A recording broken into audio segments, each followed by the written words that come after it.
11ஆம் வகுப்பு தமிழ் புத்தகத்தில் மலை இடப்பெயர்கள் ஒரு ஆய்வு அப்படின்னு ஒரு பாடம் இருக்குது. அந்த பாடத்தை தான் இப்போ நம்ம பார்க்க போகிறோம்.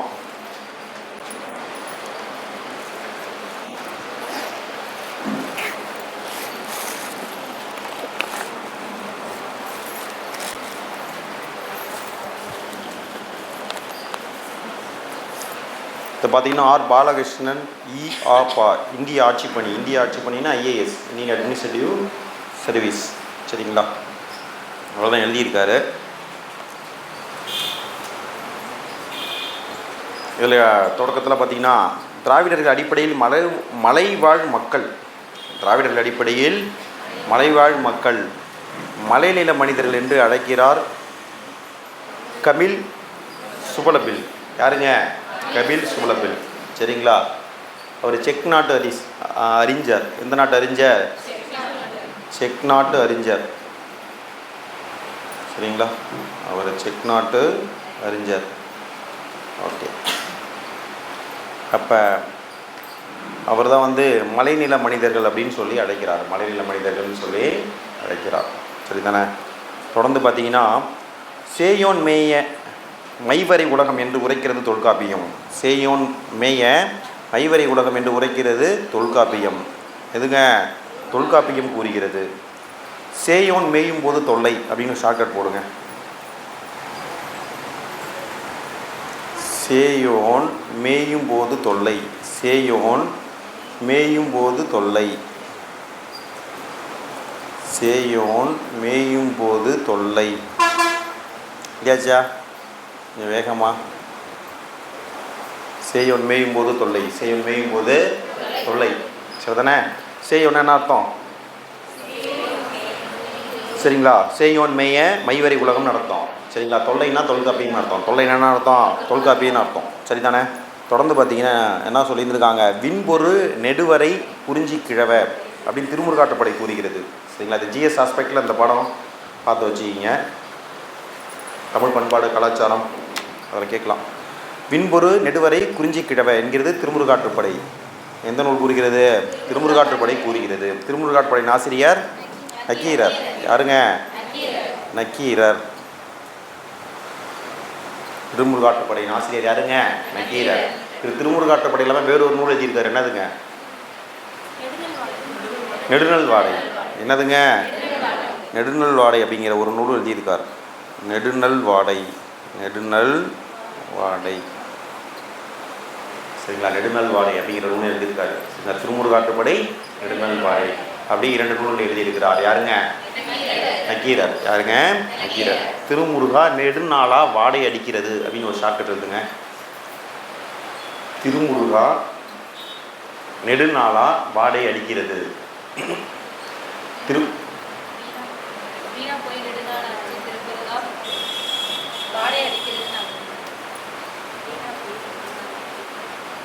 வீணா போய் 2 நாள் ஆச்சா? நெடுநாள். வீணா போய் எதுக்காக சொல்லியிருக்கோம்? இந்த விண்பொருள். ஓகே, இதையும் சேர்த்து. Okay, right. நான் ஜென்ரலாக சொன்னேன். இங்கே இருக்கிறத பொறுத்த வரைக்கும் இங்கே விண்பொருள் நெடுவரை அப்படின்னு இருக்குல்ல, அதனால் வீணா போய் நெடுநாள் ஆகிடுச்சு. திருமுருகா வாடை அடிக்குது நகரு. சரிங்களா, அந்த 2 நூல்களுக்கு மட்டும்தான் நான் ஏற்கனவே சொன்ன ஷார்ட்கட்டு. இங்கே இருக்கிற வரிகளுக்கும் சேர்த்து அப்படின்னா வீணா போய் நெடுநாள் ஆகிடுச்சு திருமுருகா வாடை அடிக்கிறது நகரு. வீணா போய் நெடுநாள் ஆகிடுச்சு திருமுருகா வாடை அடிக்கிறது நகரு. வீணா போய் அப்படின்னா விண்பொரு நெடுவரை குறிஞ்சி கிழவன் அர்த்தம். நெடுநாள் ஆகிறதுனா என்னதுங்க? நெடுநல் வாடை. சரிதானே? சரி, ஓகே. தொடர்ந்து பாருங்கள். அடுத்து என்ன கொடுத்துருக்காங்க? பழந்தமிழ் இலக்கியங்கள் குறிப்பிடும் கடையேழு வள்ளல்கள் 7 மலைப்பகுதிகளின் தலைவர்களாகவே விளங்கி உள்ளனர். கடையேழு வள்ளல்கள் 7 பேர் இருக்காங்க. கடையேழு வள்ளல்னு 7 பேர் இருக்காங்க. சரிங்களா, அதில் பார்த்தீங்கன்னா 7 பேருமே பார்த்தீங்கன்னா மலைப்பகுதிகளின் தலைவர்கள். மலைப்பகுதிகளில் ஒவ்வொருவருக்கும் ஒரு மலை இருக்குது. சரி தானே? எந்த மலையில் யார் இருந்தாங்க, யாரெல்லாம் கடையேழு வள்ளல்கள், சரிங்களா அப்படின்னு நான் அப்புறமா உங்களுக்கு சொல்கிறேன். சரி தானே? ரைட்டு. இப்போதைக்கு மட்டும் தெரிஞ்சுக்கங்க. பெருநில பகுதிகளை ஆண்ட முடிமன்னர்களுக்கு கூட வழங்காத பெருமையை பழந்தமிழ் இலக்கியங்கள் இக்குறுநில தலைவர்களுக்கு அளிப்பதை பறக்க காணலாம். முடிமன்னர்கள் பெரும்பகுதியை ஆட்சி செய்தவர்கள் சரிதானே, அவர்களுக்கு கூட அளிக்கப்படாத முக்கியத்துவத்தை வந்து கடையேழு வள்ளலுக்கு கொடுத்துருக்காங்க. யாருக்கு கொடுத்துருக்காங்க? கடையேழு வள்ளலுக்கு கொடுத்துருக்காங்க. திராவிடர்களின் மலைப்பெருமிதம். இந்தியாவில் தற்போது வாழும் பல்வேறு திராவிட பழங்குடிகளின் இனக்குழு பெயர்கள் அப்பழங்குடியினரின் மலை சார்ந்த மானுட புவிச்சூழலை வெளிப்படுத்துகின்றன. கீழ்காணும் இனக்குழு பெயர்கள் மலை என்ற சொல்லை அடிப்படையாக கொண்டு உருவாகி உள்ளன. அப்போ வந்து பழங்குடியின் மக்கள் எந்த மலையில் வந்து வாழ்ந்தாங்களோ அதன் அடிப்படையில் பெயர் வைக்கப்பட்டிருக்கு அப்படிங்கிறது தான் செய்திங்க சரிதானே. அப்போ பார்த்தீங்கன்னா மால் பகாடியா அப்படிங்கிறது ஜார்க்கண்டில் இருக்குது. எங்கே இருக்குது? ஜார்க்கண்டில் இருக்குது. வேகமாக ஷார்ட்கட்ஸ் எழுதிக்கிட்டே வரணும். பக்காவா ஜாரை தூக்கிட்டாங்க. பக்காவா ஜாரை தூக்கிட்டாங்க. பக்காவா ஜாரை தூக்கிட்டாங்க.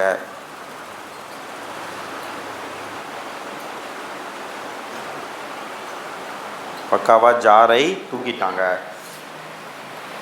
பக்காவா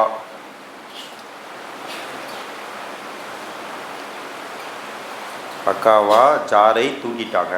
பக்காவா அப்படின்னா அர்த்தம் பகாடியான்னு அர்த்தம் சரிங்களா. ஜாரை அப்படின்னா அர்த்தம் ஜார்க்கண்ட் அர்த்தம். தூக்கிட்டாங்கன்னா அர்த்தம் சரிங்களா. அதுக்கெலாம் எதுவும் பொருள் கிடையாது சரிங்களா. மால் பகாடியா அதுதான் முக்கியம். தூக்கிட்டாங்கன்னா எதுவும் பொருள் கிடையாது. குறுக்கு கோடு போடணும். ஒரு வார்த்தைக்கு ஷார்ட்கட்டில் பொருள் இல்லைன்னா இதுதான் அந்த வார்த்தை. இப்போ தூக்கிட்டாங்கன்னு இருக்கா, இதுக்கு மேலே அப்படி கோடு போட்டு வச்சுக்கணும். அப்போ அந்த ஷார்ட்கட்டுக்கு எதுவும் பொருள் கிடையாதுன்னு அர்த்தம் சரிதானே. என்ன ஷார்ட்கட்டு? பக்காவா ஜாரை தூக்கிட்டாங்க. பக்காவா ஜாரை தூக்கிட்டாங்கன்னா எதுவும் கிடையாது. பக்காவானா மால் பகாடியா, ஜாரனா ஜார்க்கண்ட் சரிதானே. அடுத்த ஷார்ட்கட் எழுதுங்க. மலை அரையன் இருக்குது, மேற்கு தொடர்ச்சி மலைகள் கேரளம். மலை அரையன் இருக்குது, மேற்கு தொடர்ச்சி மலைகள் கேரளம். மேற்கு தொடர்ச்சி மலைகள் கேரளம். மேற்கே கேவலமாக அரைஞ்சிட்டாங்க. மேற்கே கேவலமாக அரைந்து விட்டார்கள். மேற்கே கேவலமாக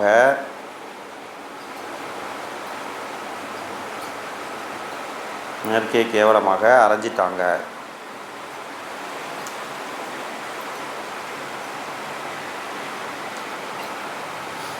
மேற்கு கேவலமாக அரைஞ்சிட்டாங்க. மேற்கனா மேற்கு தொடர்ச்சி மலைகள் சரிங்களா. கேவலமானா கேரளா சரிங்களா. அரைஞ்சிட்டாங்க அப்படின்னா மலை அரையன் சரிங்களா. ஓகே.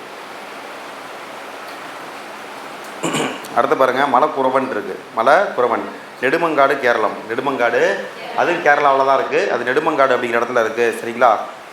மலையில் மூத்தவனை கேவலமாக எரிச்சிட்டாங்க. மலையில் மூத்தவனை கேவலமாக இறைச்சிட்டாங்க. மலையில் மூத்தவனை சாரி நெடுங்குறவன் கேவலமாக இருக்கான். நெடுங்குறவன் கேவலமாக இருக்கான். நெடுங்குறவன் கேவலமாக இருக்கிறான். நெடுங்குறவன் கேவலமாக இருக்கிறான்.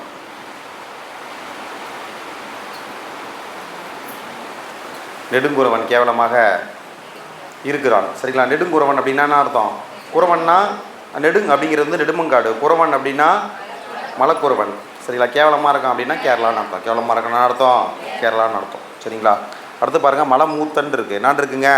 மலைமூத்தன். எர்நாடு கேரளம்னு இருக்குது. மலைமூத்தன் எர்நாடு கேரளம்னு இருக்குது. இருக்கா? ஓகே. இதுக்கு தான் ஷார்ட்கட். மலையில் மூத்தவனை கேவலமாக எரிச்சிட்டாங்க. மலையில் மூத்தவனை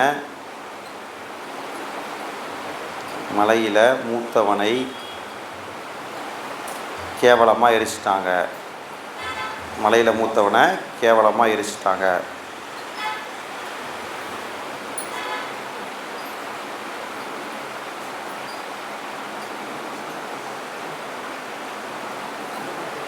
மலையில் மூத்தவனை கேவலமாக எரிச்சிட்டாங்க சரிங்களா. அப்படின்னா அர்த்தம் மலையில் மூத்தவன் அப்படின்னா மலை மூத்தவன் அர்த்தம். கேவலமாக அப்படின்னா கேரளான்னு அர்த்தம். எரிச்சிட்டாங்க அப்படின்னா அர்த்தம் எர்நாட். என்னன்னு அர்த்தம்? Ernad. What is the next shortcut? மலை பனிக்கர் வட கேரளம் அப்படின்ட்டு இருக்குது சரிங்களா. பனி செய்யும்போது வடையை கேவலமாக சாப்பிட்டான். பணி செய்யும்போது வடையை கேவலமாக சாப்பிட்டா.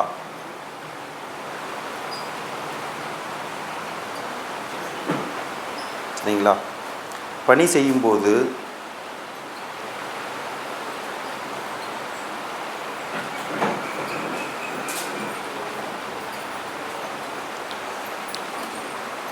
பணி செய்யும்போது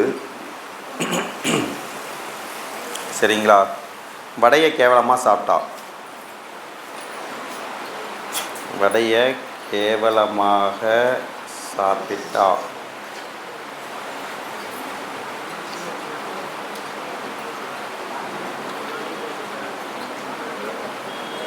பணி செய்யும்போது வடையை கேவலமாக சாப்பிட்டா. சரிங்களா? ஓகே.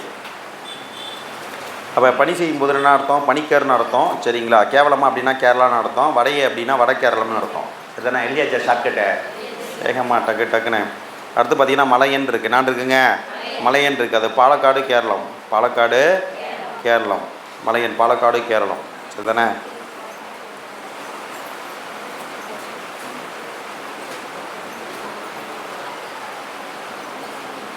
என்ன சொல்லியிருக்கேன் ஷார்ட்கட்டு?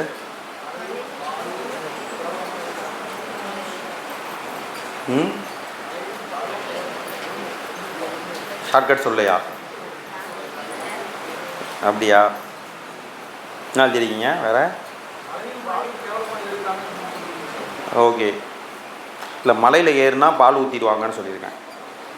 மலையில் ஏறுனா ஓகே 2 சொல்லியிருக்கலாம். மலையில் ஏறுனா பால் ஊற்றிடுவாங்க.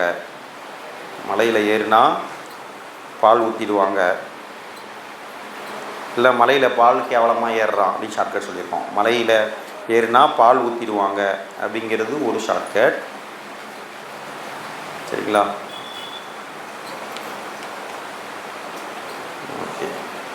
மலையில் ஏறுனா பால் ஊற்றிடுவாங்க. மலையில் ஏறுனா பால் ஊற்றிடுவாங்க. சரிங்களா? இது வந்து மலையில் ஏறுனா அப்படின்னா மலையிலனா மலையன் தான். பால் ஊற்றிடுவாங்க அப்படின்னா பாலக்காடு. ஏன்னா மலையில் பால் கேவலமாக ஏறுறான். மலையில் பால் கேவலமாக ஏறுறான். சரி தானே? அடுத்தது மலை வேடான் இருக்குது. என்னான் இருக்குங்க? மலை வேடான் இருக்குது. அது இடுக்கி கேரளம்.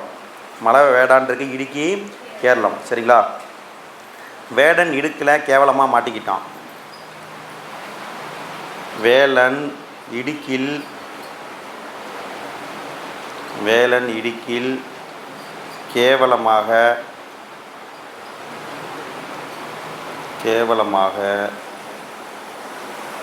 கேவலமாக மாட்டிக்கிட்டான்.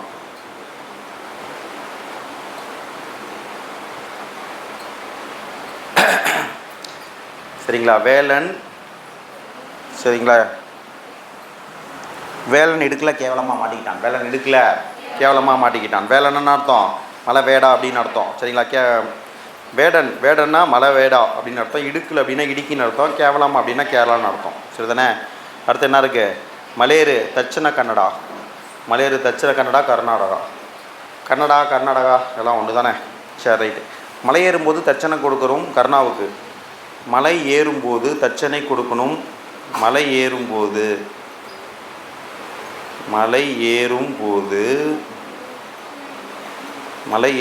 தட்சணை கொடுக்கணும். மலை ஏறும்போது தட்சணை கொடுக்கணும் கர்ணாவுக்கு. மலை ஏறும்போது தட்சணை கொடுக்கணும் கர்ணாவுக்கு. மலை ஏறும்போது அப்படின்னா அர்த்தம் மலையேறுன்னு அர்த்தம். சரிங்களா? தட்சணை கொடுக்கணும் கர்ணாவுக்கு. தட்சணை அப்படின்னா தட்சணை கன்னடான்னு அர்த்தம். கர்ணாவுக்கு அப்படின்னா என்ன அர்த்தம்? கர்நாடகா கன்னடா அப்படின்னு அர்த்தம். சரிதானே? இது இல்லாமல் கோட்டா இருக்குது. கோட்டா பார்த்திங்கன்னா நீலகிரி தமிழ்நாடு. அடுத்தது கொண்டா தோரான்னு இருக்குது ஆந்திர பிரதேசம். கொண்டா தோரா எங்கே இருக்குது? ஆந்திர பிரதேசம். சரிங்களா? ஆத்திரத்தில் தோரணம் கட்டு. ஆத்திரத்தில் தோரணம் கட்டு.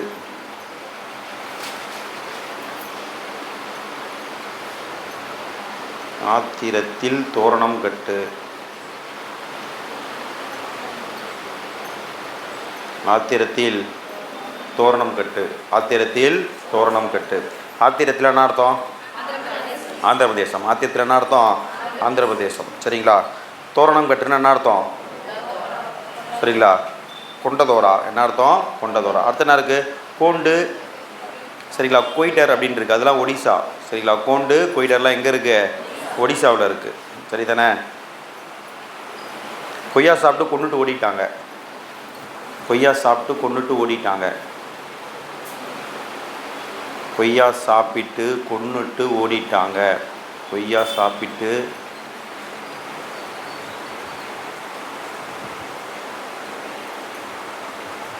கொய்யா சாப்பிட்டு கொன்னுட்டு ஓடிட்டாங்க.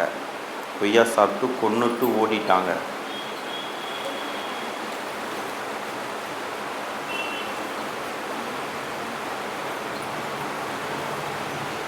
சரிங்களா? கொய்யா சாப்பிட்டுனா கொய்டர் அப்படின்னு அர்த்தம். சரிங்களா? கொன்னுட்டு அப்படின்னா கொண்டுன்னு அர்த்தம். ஓடிட்டாங்கன்னா என்ன அர்த்தம்? ஒடிசான்னு அர்த்தம். சரிதானே? ஆகிய திராவிட பழங்குடி இனப்பெயர்களும் மலை குன்று என்ற பொருள் தரும் சொற்களையே அடிப்படையாக கொண்டு ஆக்கம் பெற்றுள்ளன அப்படின்னு சொல்லியிருக்காங்க. அப்போ மலையின் பேரில் வந்து பழங்குடியினருக்கு பேர்லாம் வைத்திருக்காங்க. எந்தெந்த பகுதியில் என்னென்ன பேர் வச்சுருக்காங்க அப்படின்னு தான் ஷார்ட்கட்லாம் சொல்லியிருக்கோம். இந்த வேகமாக வாசிச்சிக்கணும். இதில் ரொம்ப முக்கியம் அப்படின்னு சொல்ல முடியாது. சரிதானே? ரைட். அடுத்து பார்த்திங்கன்னா மலை குடியிருப்புகள். திராவிட மலைவாழ் மக்களின் குடியிருப்புகள் பழங்குடியினர் தம் மலை சார்ந்த வாழ்வியலின் சமூக சமய கூறுபாடுகள் குறித்த புரிதலை தருகின்றன. பழங்குடியினர் ஓடும் நீரையே தங்கள் குடிநீராக பயன்படுத்தும் இயல்புடையவர்கள். எனவே அவர்கள் தங்கள் குடியிருப்பு பகுதியை விட உயரமான இடத்திலோடும் சிற்றார்கள் ஓடைகளில் இருந்து நீர் எடுத்து பருகுகிறார்கள். சரிங்களா? பழங்குடியின மக்கள் வந்து ஓடும் நீரை தான் குடிப்பாங்க. அதனால என்ன பண்ணுவாங்க? அவங்க சிற்றார்கள் ஓடையிலிருந்து நீர் எடுத்து பருகுவார்கள் அப்படின்னு ஒரு செய்தியை கொடுத்துருக்காங்க. அடுத்து பார்த்திங்கன்னா நீலகிரியில் உள்ள தோடர் இனத்தவர், இதை குறிச்சிக்கிங்க. தோடர் இனத்தவர் எங்கே காணப்படுகிறார்கள்னு கேட்பாங்க. பழங்குடியினர் வந்து எந்த பகுதியில் காணப்படுகிறாங்கன்னு ஒரு கேள்வியை வந்து நம்ம ஜிஎஸ்ல எதிர்பார்க்கலாம். சரிங்களா? எந்த பழங்குடியினர் எந்த பகுதியில் காணப்படுறாங்க, சரிங்களா, அப்படின்னு சொல்லி ஒரு கேள்வியை நம்ம என்ன பண்ணலாம், எதிர்பார்க்கலாம். இங்கே நீலகிரியில் உள்ள தோடர் இனத்தவர் பால் எருமை கொட்டில்களை புனித இடமாக கருதுபவர்கள். நீலகிரியில் உள்ள தோடர் இனத்தவர்கள் பால் எருமை கொட்டில்களை புனித இடமாக கருதுபவர்கள். சரியான எந்த பகுதியை புனிதமாக கருதுவாங்க? பால் எருமை கொட்டில்கள். பால் எருமை கொட்டில்னா மாடுலாம் கட்டுற இடம். சரிதானே? சரிதானே? அப்போ எருமை மாடெல்லாம் எங்கே கட்டி வச்சுருப்பாங்களோ அதுதான் கொட்டில்களை புனித இடமாக கருதுபவர்கள் கொடுத்தாங்க. எனவே அவற்றை சுற்றி உயர்ந்த மதில் சுவர்களை அமைத்திருந்தனர். அவர்களின் வீடுகளில் திண்டுகள் மேடைகள் முக்கிய இடம் பெறுகின்றன அப்படின்னு சொல்லியிருக்காங்க. நீலகிரியில் தான் தோடர்கள் இருக்காங்க. அதுக்கு ஒரு ஷார்ட்கட் எழுதுங்க. தோடு நீளமாக இருக்குது. தோடு நீளமாக இருக்குது. தோடு நீளமாக இருக்கிறது அப்படின்னா எழுதிங்க. தோடு எப்படி இருக்கு? நீளமாக இருக்கிறது. சரிதானே? தோடுன்னு என்ன பொருள்? தோடர்கள். சரிங்களா? நீளமாகனா சரிங்களா? நீலகிரி. சரிதானே? Okay. What is the next point? அடுத்து பார்த்தீங்கன்னா குறும்பர் மொழியில் தாழ்வாரத்தை குறிக்கும் மெட்டு என்ற சொல் அதன் உயரமான மேடான அமைப்பை விளக்குகிறது. சரிங்களா? குறும்பர் மொழியில் பார்த்தீங்கன்னா தாழ்வாரத்தை குறிக்கும் மெட்டு என்ற சொல் அதன் உயரமான மேடான அமைப்பை விளக்குகிறது அப்படின்னு சொல்லியிருக்காங்க. சரிங்களா? குறும்பா தாழ்வான மெட்டு போடுறார் அப்படின்னு ஒரு ஷார்ட் எழுதுங்க. குறும்பா தாழ்வான மெட்டு போடுகிறார். குறும்பா தாழ்வான மெட்டு போடுகிறார். குறும்பா தாழ்வான மெட்டு போடுகிறார்.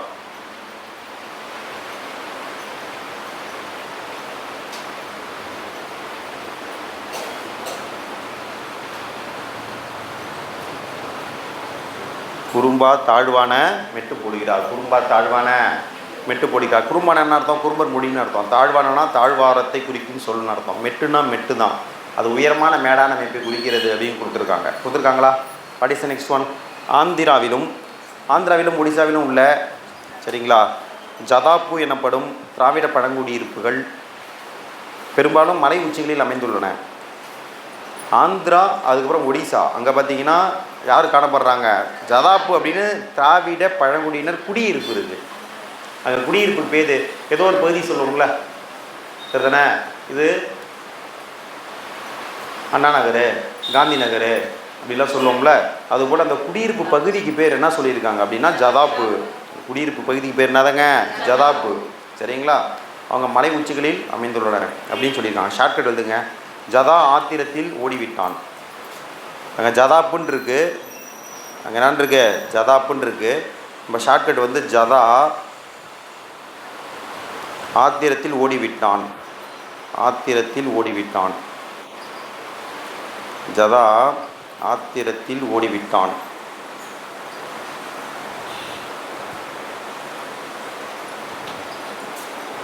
ஜதா ஆத்திரத்தில் ஓடிவிட்டான். ஜதா ஆத்திரத்தில் ஓடிவிட்டான். சரிதானே? What is the next one? வேறு என்ன இருக்குது? தொடர்ந்து பார்த்தீங்கன்னா, பழங்குடி தலைவரின் வீடு மற்ற வீடுகளை விட உயரமான இடத்தில் அமைந்துள்ளது. உயரமான மேடை, திண்ணை, சுற்றுச்சுவர்கள், மேலோடை நீர் ஆகியவை திராவிட பழங்குடியினரின் வாழ்விட வடிவமைப்பிலும் வாழ்விலும் உயரமான இடங்கள் செலுத்தும் தாக்கத்தை காட்டுகின்றன அப்படின்னு சொல்லியிருக்காங்க. அது மேடான பகுதிக்கு வந்து அவங்க முக்கியத்துவம் கொடுக்குறாங்க. அதுதான் செய்தி. அது ஒன்றும் பெருசாக இல்லை. அடுத்து பாருங்கள், வடமேற்கு பகுதிகளில் திராவிட மலைப்பெயர்கள். வடமேற்கு பகுதிகளில் திராவிட மலைப்பெயர்கள். சரிங்களா? நம்ம வந்து இப்போ பெரும்பாலும் நம்ம கேரளாவில் பார்த்தோம். சரிதானே? நிறைய இடம் பார்த்திங்கன்னா கேரளாவில் பார்த்தோம். வடமேற்கு பகுதிகளில் அதுபோல் என்னென்ன இருக்குதுன்னு பாருங்கள். திராவிட சொல்லான மலை என்பது சமஸ்கிருத மொழியில் மலையே என்று வழங்கப்படுகிறது. சமஸ்கிருத மொழியில் அதுக்கு பேர் என்னதுங்க? மலைய அப்படின்னு வழங்கப்படுகிறது. பாண்டிய மன்னன் ஒருவன் மலையத்து வஜ என்று அழைக்கப்பட்டான். பாண்டிய மன்னன் ஒருத்தர் என்னன்னு கூப்பிட்டாங்க? மலையத்து வஜ என்று அழைக்கப்பட்டான் என்பதும் மலைய என்ற சொல்லின் திராவிட தொடர்புக்கு அரண் சேர்க்கிறது. ஒரு பாண்டிய மன்னனை மலையத்து வஜ அப்படின்னு சொல்லியிருக்காங்க. சரிங்களா? அப்போ மலையன் அப்படின்னா பொருள் சமஸ்கிருத மொழியில் மலைன்னு அர்த்தம். சமஸ்கிருத மொழியில் மலைன்னு அர்த்தம். சரிங்களா? மேலும் வடமொழியில் மலையே என்ற சொல் மலபாருக்கு மேற்கே உள்ள மலைகளையே குறிக்கிறது. சரிங்களா? மலையன்னா மலபாருக்கு மேற்கே உள்ள மலைகளை குறிக்கிறது. மலபாருக்கு மேற்கே உள்ள மலைகளை குறிக்கிறது அப்படின்னு கொடுத்துருக்காங்க. தமிழில் குறிஞ்சி நிலம் தொடர்பான சொற்களில் மலை என்பது உயரமானது என்றும் குன்று என்பது உயரம் குறைவானது என்றும் பொருள்படுவனவாகும். மலை குன்று என்னும் இரண்டு சொல்லாட்சிகளும் வெளிக்கொணரும் உயர வேறுபாட்டை வடமேற்கு பகுதிகளில் பயன்படுத்தப்பட்டிருக்கும் மலை சார்ந்த இடப்பெயர்கள் உறுதி செய்வது வியப்பளிக்கிறது அப்படின்னு கொடுத்துருக்காங்க. இப்போ வந்து மலை இருக்குது, இது வந்து குன்று. சரிங்களா? குன்றை விட உயரமானது மலை. குன்றை விட உயரமானது என்னதுங்க? மலை. குன்றை விட உயரமானது என்னதுங்க? மலை. சரிங்களா? இது உயர வித்தியாசம் இருக்குல்ல, இது வடமொழியிலையும் நமக்கு தெரியுது அப்படின்னு கொடுத்துருக்காங்க. வேறு என்ன கொடுத்துருக்காங்க? இதை போலவே தமிழ் மொழியில் வரை என்ற சொல் கோடு, மலை, சிகரம், விளிம்பு, கரை, எல்லை, நுனி போன்ற பொருள்களில் பயன்படுத்தப்படுகிறது. வரைனா மலை. வரைனா என்னதுங்க? வரைக்கு என்ன பொருள்? மலைன்னு பொருள். என்னன்னு பொருளுங்க? மலைன்னு பொருள். மலை வரை வா அப்படின்னு ஒரு ஷார்ட்கட்டே சொல்லியிருக்கோம். மலை வரை வா அப்படின்னு ஒரு ஷார்ட்கட் சொல்லியிருக்கோம். இது வரைக்கும் வா, மலை வரை வா, மலை வரை வா அப்படின்னு ஷார்ட்கட் சொல்லியிருக்கோம். வரைனாவே மலைன்னு அர்த்தம். வரைனா என்னன்னு அர்த்தம்? அப்போ வரைக்கு வேறு என்ன பொருள்லாம் இருக்குது பாருங்கள். கோடு, மலை, சிகரம், விளிம்பு, கரை, எல்லை, நுனி இப்படி பல்வேறு பொருட்கள் அது பயன்படுத்தப்படுகிறது. நுனி முதல் அடிவரை மற்றும் அடி முதல் நுனி வரை என்ற தொடர்களில் வரை என்ற சொல் விளிம்பு என்ற பொருளில் பயன்படுத்தப்படுகிறது. சரிங்களா? விளிம்புன்னு என்னதுங்க? எட்ஜி. சரி தானே? ரைட். அதை தான் கொடுத்துருக்காங்க.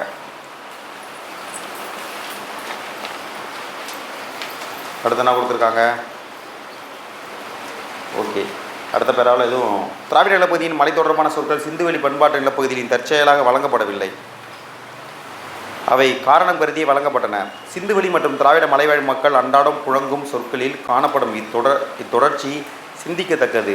இந்தியாவின் வடமேற்கு கிழக்கு மாநில இடப்பெயர்களில் திராவிட இடச்சொற்களின் நேரடி தொடர்பு இன்று வரை நீடிப்பதை கீழுள்ள அட்டவணை உறுதிப்படுத்தும். சரிங்களா? இங்கே நம்ம திராவிட நிலப்பகுதியில் ஒரு பெயர் வழங்குகிறோம். அதே பேரில் வந்து உங்களுக்கு வடமேற்கு பகுதியிலையோ இல்லை கிழக்கு பகுதியில் வழங்கப்படுதுன்னா சும்மாலாம் சொல்லியிருக்க மாட்டாங்க. ஏதாவது ஒரு காரணம் இருக்கும், ஏதாவது ஒரு தொடர்பு இருக்கும் அப்படின்னு சொல்கிறாங்க. சரி தானே? ரைட்டு. கீழே வந்து பாருங்கள், கட்டன்னு ஷார்ட்கட் எழுதுங்க. சரிங்களா? பழைய புக்கில் உத்தராஞ்சல் கொடுத்துருப்பாங்க, புது புக்கெலாம் உத்தரகாண்ட் கொடுத்துருப்பாங்க. சரி தானே? உத்தராஞ்சல் பழைய பேர், உத்தரகாண்டுங்கிறது தான் புது பெயர். உத்தரகாண்ட் அப்படிங்கிறது ஒரு மாநிலத்தின் பெயர். எதன் பெயர்? ஒரு மாநிலத்தின் பெயர். திராவிட சொற்கள் மாநிலம். சரிங்களா? மாவட்டம் கொடுத்துருக்காங்க. அதுபோல் என்ன கொடுத்துருக்காங்க? மாவட்டம் கொடுத்துருக்காங்க. சரிங்களா? மலை அப்படிங்கிற வார்த்தை காணப்படுது. எங்கே காணப்படுது அப்படின்னா உத்தரகாண்டில் சமோலி பகுதியில். எந்த மாவட்டம்? சமோலி. சரிங்களா?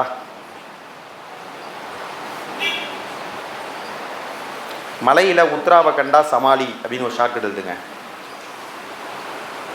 மலையில் உத்ராவை கண்டால் சமாளி. மலையில் உத்திராவை கண்டால் சமாளி. மலையில் உத்திராவை கண்டா சமாளி. இல்லையாச்சா? சரிங்களா? மலையில் அப்படின்னா மலைங்கிற சொல் தான். உத்திராவை கண்டா அப்படின்னா உத்தரகாண்ட். என்னன்னு பொருளுங்க? உத்தரகாண்ட். சமாளின்னு என்னதுங்க? சமூலி. என்னங்க ஷார்ட்கட்டு? டக்கு டக்குன்னு மலையில் உத்திராவை கண்டா சமாளி. மலையில் உத்திராவை கண்டா மலையில் அப்படின்னா மலைன்னு அர்த்தம். உத்தரகாண்ட் அப்படின்னா உத்திராவை கண்டானா உத்தரகாண்ட்னு அர்த்தம். சமாளினா சமூலின்னு அர்த்தம். சரி தானே? நெக்ஸ்ட் ஒன் பார்த்தீங்கன்னா ஜார்க்கண்டில் கும்லா. அதே வார்த்தை தான், மலைங்கிற வார்த்தை தான். ஜார்க்கண்டில் கும்லா. ஜார்க்கண்டில் ஓகே. மலையில் ஜார கும்மணும். மலையில் ஜார கும்மணும். மலையில் ஜார கும்மணும்.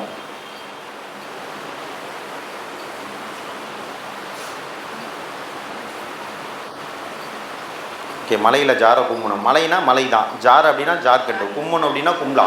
ஷார்ட்கட்டு மலையில் ஜார கும்மணும். மலையில் ஜார திரும்ப கேட்டால் சொல்லணும். சரி தானே? அடுத்து உத்தரப்பிரதேசத்தில் பார்த்தீங்கன்னா ஜவுன்பூர். உத்தரப்பிரதேசத்தில் பார்த்தீங்கன்னா என்னதுங்க? ஜவுன்பூர். இதே சொல் தான், மலைங்கிற சொல் தான். சரி தானே? மலையில் ஜவுளி கடை திறக்க உத்தரவு பிறப்பித்தார்கள். மலையில் ஜவுளி கடை திறக்க, மலையில் ஜவுளி கடை திறக்க, ஜவுளி கடை திறக்க உத்தரவிட்டார்கள்.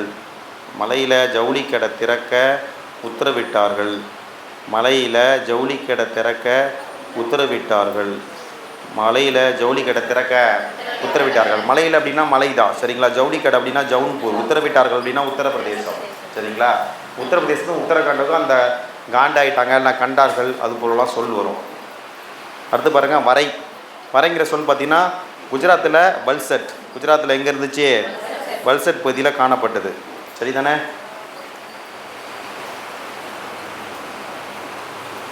குஜராத் வரை என்ன சொல்லியிருக்கோம்? ஷார்ட்கட்டு வலிக்கணுமா? எழுதலையா? ஓகே.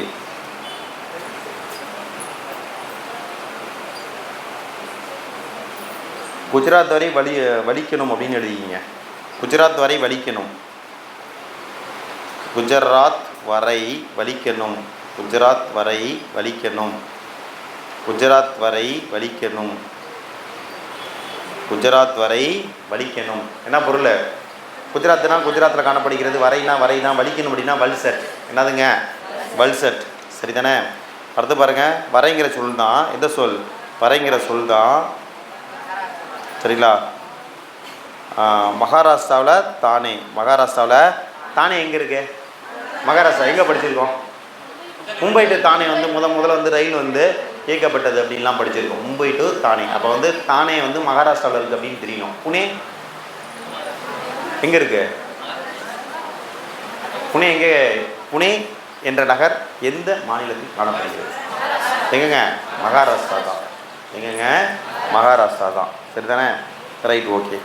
அப்போ அடுத்த ஷார்ட்கட் போடுங்க. மகாதானே வரைந்தாள். மகாதானே வரைந்தாள். மகாதானே வரைந்தாள். மகாதானே வரைந்தாள். வேகம்.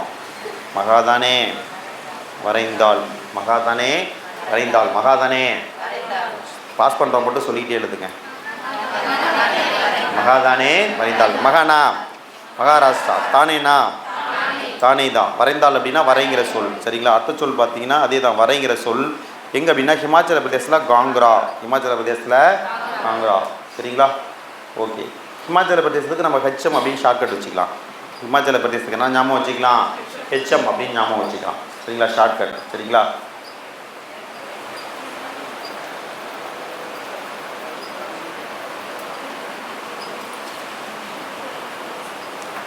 சரிங்களா? ஹெச்எம் கேங்க. கேங்கெல்லாம் காங்க வரைகிறாங்க. சரிங்களா? கேங் அப்படின்னு சொல்லுவோம்ல. கேங்னா அது ஒரு குரூப்பாக அவங்க ஒரு கேங்காக தெரிவாங்க அப்படிம்போம்ல. சொல்லுவோமா சொல்ல மாட்டோமா?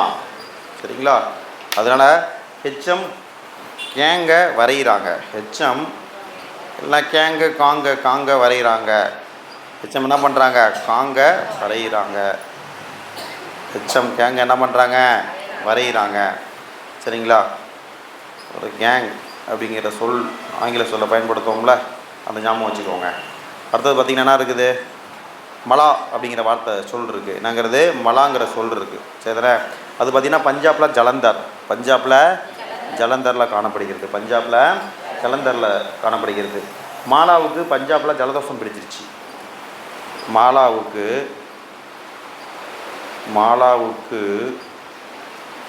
சரிங்களா பஞ்சாபில் ஜலதோஷம் பிடிச்சிருச்சு. மாலாவுக்கு பஞ்சாபில் ஜலதோஷம் பிடிச்சிருச்சு.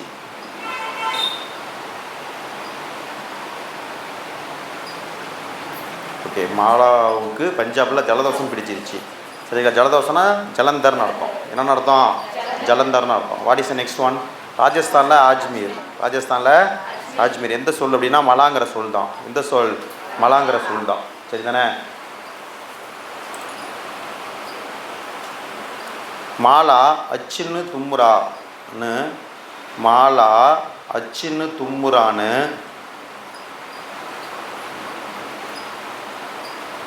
மாலா அச்சின்னு போர்டில் எழுதியிருக்கேன் பாருங்க. தும்மும்போது ஆச் அப்படிம்போம்ல, அதுமாரி மாலா அச்சின்னு தும்முறான்னு ராஜா சொன்னார். மாலா அச்சின்னு தும்முறான்னு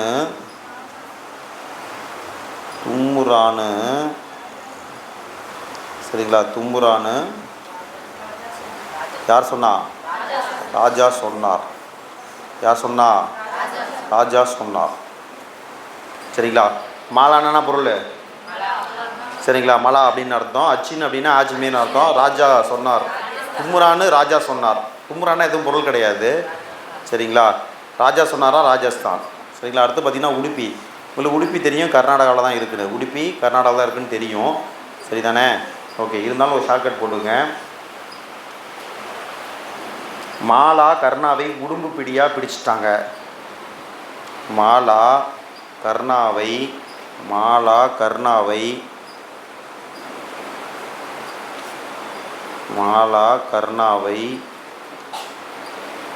உடும்பு பிடியாக பிடிச்சிட்டாங்க. உடும்பு பிடியாக பிடிச்சிட்டாங்க.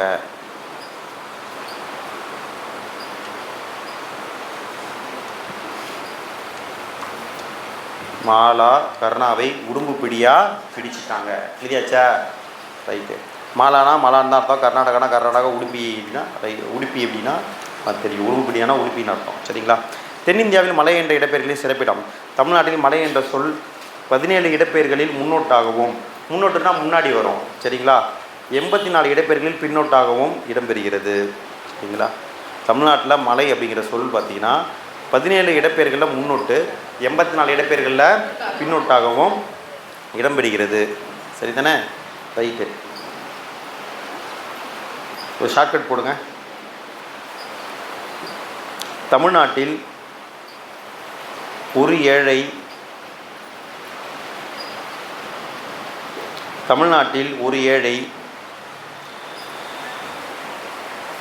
மலைக்கு முன்னாடி இடம்பெயர்ந்தான். தமிழ்நாட்டில் ஒரு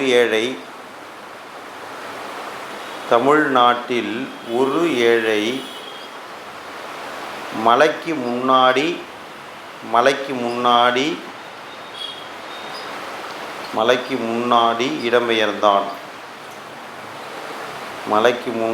இடம்பெயர்ந்தான். சரிதானே. தமிழ்நாடு அப்படின்னா தமிழ்நாடு தான் அர்த்தம். ஒரு ஏழை அப்படின்னா ஒருனா ஒன்று. சரிங்களா. ஏழை அப்படின்னா 7ன்னு அர்த்தம். அப்போ 17. அப்போ என்னதுங்க 17.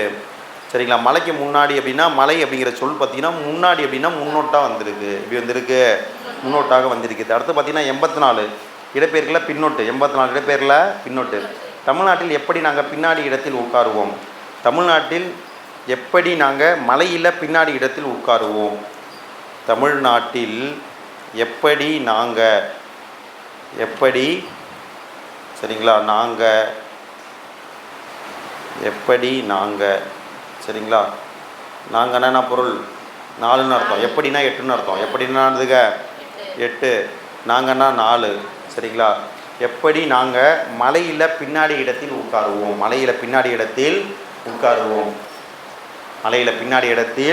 உட்காருவோம். எழுதியாச்சா. கொஞ்சம் வேகமாக. ரைட்டு. அப்போ பார்த்தீங்கன்னா 84 இடங்களில் பார்த்தீங்கன்னா பின்னொட்டாக வந்திருக்கு. ஆந்திர மாநிலத்தில் மல் என்ற வேர் சொல் ஐகார ஈறு பெற்று மலை என்று வழங்கப்படுவதற்கு மாறாக ஆகார ஈறு பெற்று மலா என்று வழங்கப்படுகிறது. சரிங்களா? ஐகாரம் ஆகாரெலாம் நமக்கு தெரியும். இங்கே மலைன்னு நம்ம தமிழில் வந்திருக்கு. அதே ஆந்திராவில் என்ன சொல்லுவோம்? மலான்னு சொல்லுவாங்க. என்னன்னு சொல்லுவாங்க? மலான்னு சொல்லுவாங்க. வேறு எங்கே மலாங்கிற சொல் பார்த்தோம்? பஞ்சாபில் பார்த்தோம் ஜலந்தர், ராஜஸ்தானில் பார்த்தோம் ஆஜ்மீர், கர்நாடகத்தில் பார்த்தோம் உடுப்பி. அதனா மேலே இருக்கா இல்லையா? டக்குன்னு ஓகே. கர்நாடகத்தில் மலை என்ற வடிவம் தோணிமலை என்னும் இடப்பெயரில் ஒரே ஒரு முறை மட்டும் பயன்படுத்தப்படுகிறது. சரிங்களா? மலைங்கிற சொல் வந்து கர்நாடகத்தில் இருக்கா? இருக்குது. தோணிமலை அப்படின்னு வந்திருக்கு. எப்படி வந்திருக்கு? தோணிமலைன்னு வந்திருக்கு. ஒரே ஒரு முறை தான் வந்திருக்கு. ஒரே ஒரு முறை தான் வந்திருக்கு. மலையை குறிக்கும் மற்றொரு சொல்லான மலை 15 இடப்பெயர்களில் இடம்பெறுகிறது. சரிங்களா? அதே சமயத்தில் கர்நாடகத்தை பொறுத்த வரைக்கும் மலை அப்படிங்கிற சொல் பார்த்திங்கன்னா 15 இடங்களில் வருது. எத்தனை இடங்களில் வருது? 15 இடங்களில் வருது அப்படின்னு சொல்லியிருக்காங்க. சரிங்களா?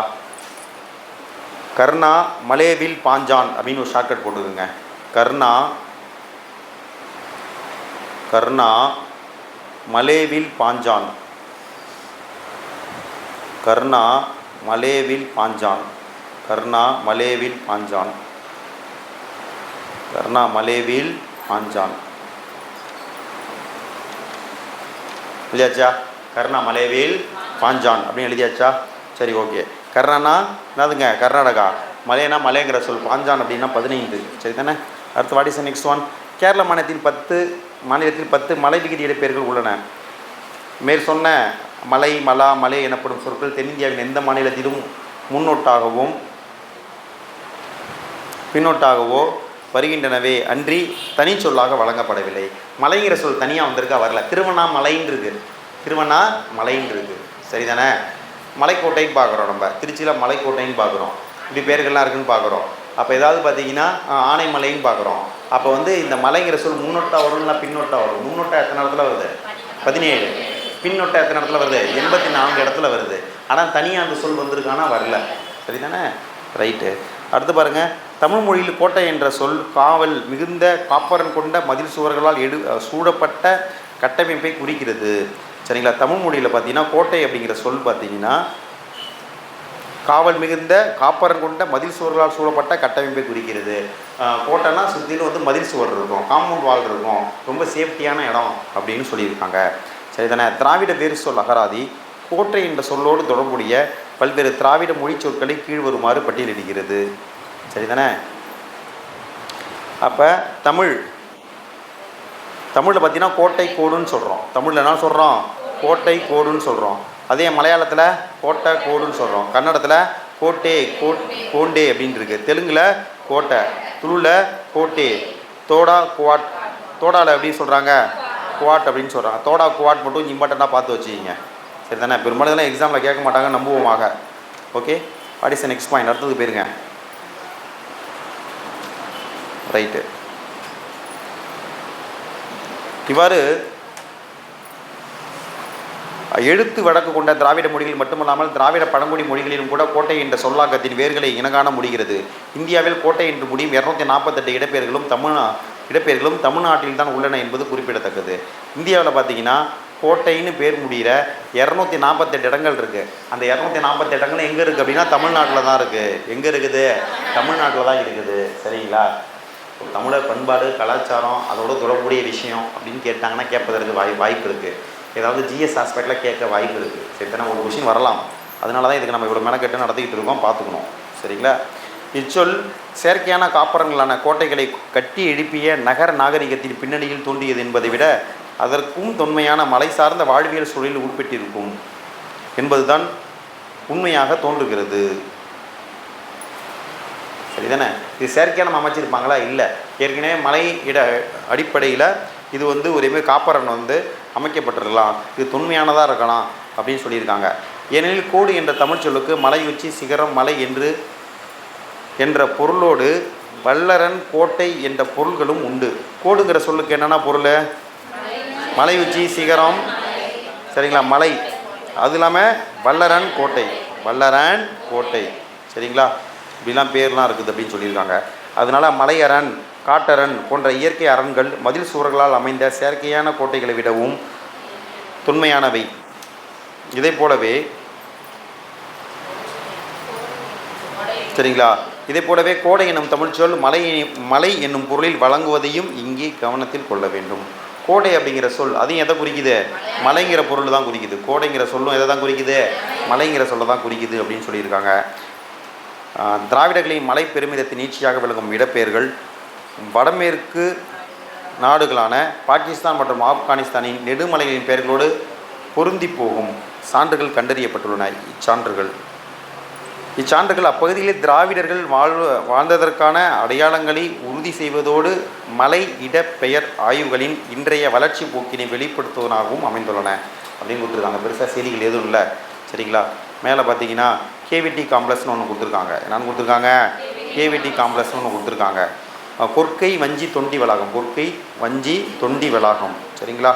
ஓகே. கொற்கை வஞ்சி தொண்டி என்னும் ஊர் பெயர்கள் பல தமிழர்களின் அரசியல், பொருளியல் மற்றும் பண்பாட்டு உருவாக்கத்தின் விளைவாக உருவானவை. சங்க இலக்கியங்கள் காட்டும் பழந்தமிழ் சமூகத்திற்கு கொற்கை வஞ்சி தொண்டி ஆகிய பெயர்கள் ஆணிவேர் அடையாளங்கள் ஆகும். இப்பெயர்களில் ஒன்றை கூட வடமொழி இலக்கியங்கள் பதிவு செய்யவில்லை. சங்கால தமிழ் மன்னர்களின் குறுநில தலைவர்களின் தலைநகரங்கள், துறைமுகங்கள், போர்க்களங்கள் ஆகியவற்றின் பெயர்களோடு வடமேற்கு பகுதியில் உள்ள ஊர் பெயர்கள் பொருந்தி போகின்றன. கொற்கை வஞ்சி தொண்டி வளாகம், கேவிடி காம்ப்ளெக்ஸ் காட்டும் பொதுத்தன்மைகள் மிக முக்கியமானவை. இவை கடந்த கால வரலாற்றின் அடையாள சின்னங்கள். கொற்கை வஞ்சி தொண்டி அப்படிங்கிற பெயர்கள்லாம் பார்த்தீங்கன்னா வடமொழி இலக்கியத்தில் இல்லை, சரிங்களா? சேரன் செங்குட்டுவன் அப்படின்னு யார்? சேரன் செங்குட்டுவன், அவன் ஒரு சேரன். இது நல்லா இருக்குல்ல, இது மேலே கொடுத்தா கரப்பான் பூச்சி. இல்லை 8 கால் பூச்சி எத்தனை கால் இருக்கும்? 8 கால் இருக்கும், கால் இருக்கும், சரிங்களா? அப்போ அவங்க சேரன், சரிங்களா? அந்த செய்தி எப்படி நம்ம தெரியும்? சங்க இலக்கியங்கள் அவங்க ஒரு சேரன்னு குறிப்பிடப்பட்டிருக்கு, சரிதானே? அப்போ கொற்கை வஞ்சி தொண்டி இதெல்லாம் இந்த பகுதியெலாம் பார்த்தீங்கன்னா வடமேற்கு இந்தியாவில், சரிங்களா, உங்களுக்கு காணப்படுது. ஆனால் அங்கே இருக்க இலக்கியங்கள் அதை பற்றி எழுதியிருக்கணும்னா எழுதலை. ஆனால் அங்கே சங்க இலக்கியத்தில் இருக்குது. சங்க இலக்கியத்துடைய காலம் கிமு 3ஆம் நூற்றாண்டுலேருந்து கிபி 3ஆம் நூற்றாண்டு வரை, பொதுவாக கிமு 3ஆம் நூற்றாண்டுலேருந்து கிபி 3ஆம் நூற்றாண்டு வரை, சரிதானே? அப்போ பார்த்தீங்கன்னா அவ்வளவு தொன்மையானது.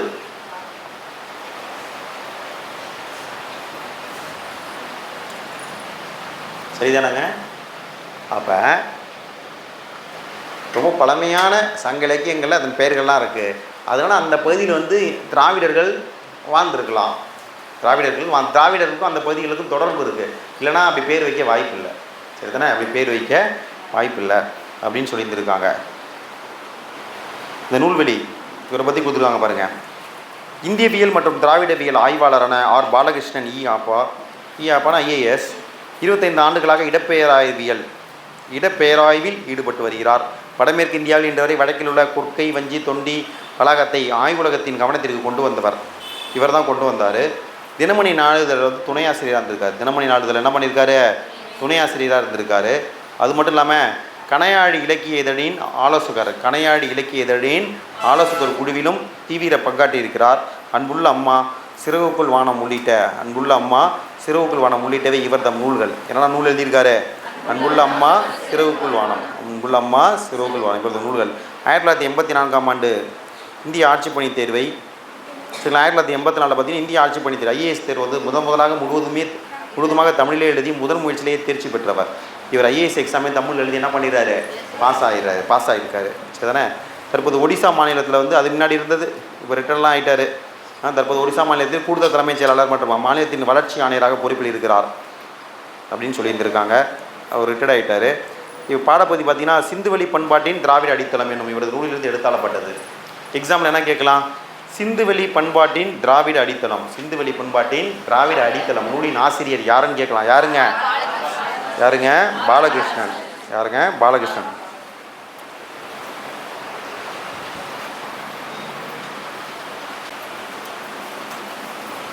ஒரு ஷார்ட்கட் எழுதுங்க. சிந்துவெளி நாகரிகத்தை பார்க்க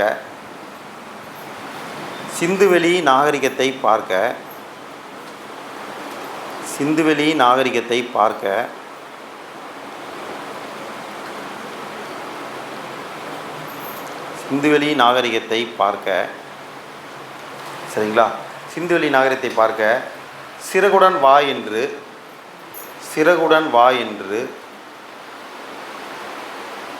சிறகுடன் வா என்று சிறகுடன் வா என்று அன்புள்ள அம்மா பாலுவை அழைத்தார். சிறகுடன் வா என்று அன்புள்ள அம்மா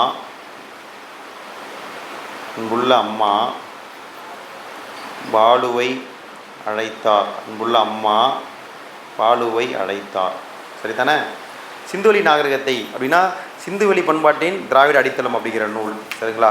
சிறகுடன் வா அப்படின்னா அர்த்தம் சிறகுக்குள் வானம். அன்புள்ள அம்மானா அன்புள்ள அம்மா தான். பாலுவை அழைத்தார்னா பாலகிருஷ்ணன் ஐஏஎஸ். பாலகிருஷ்ணன் ஐஏஎஸ். சரிதானே?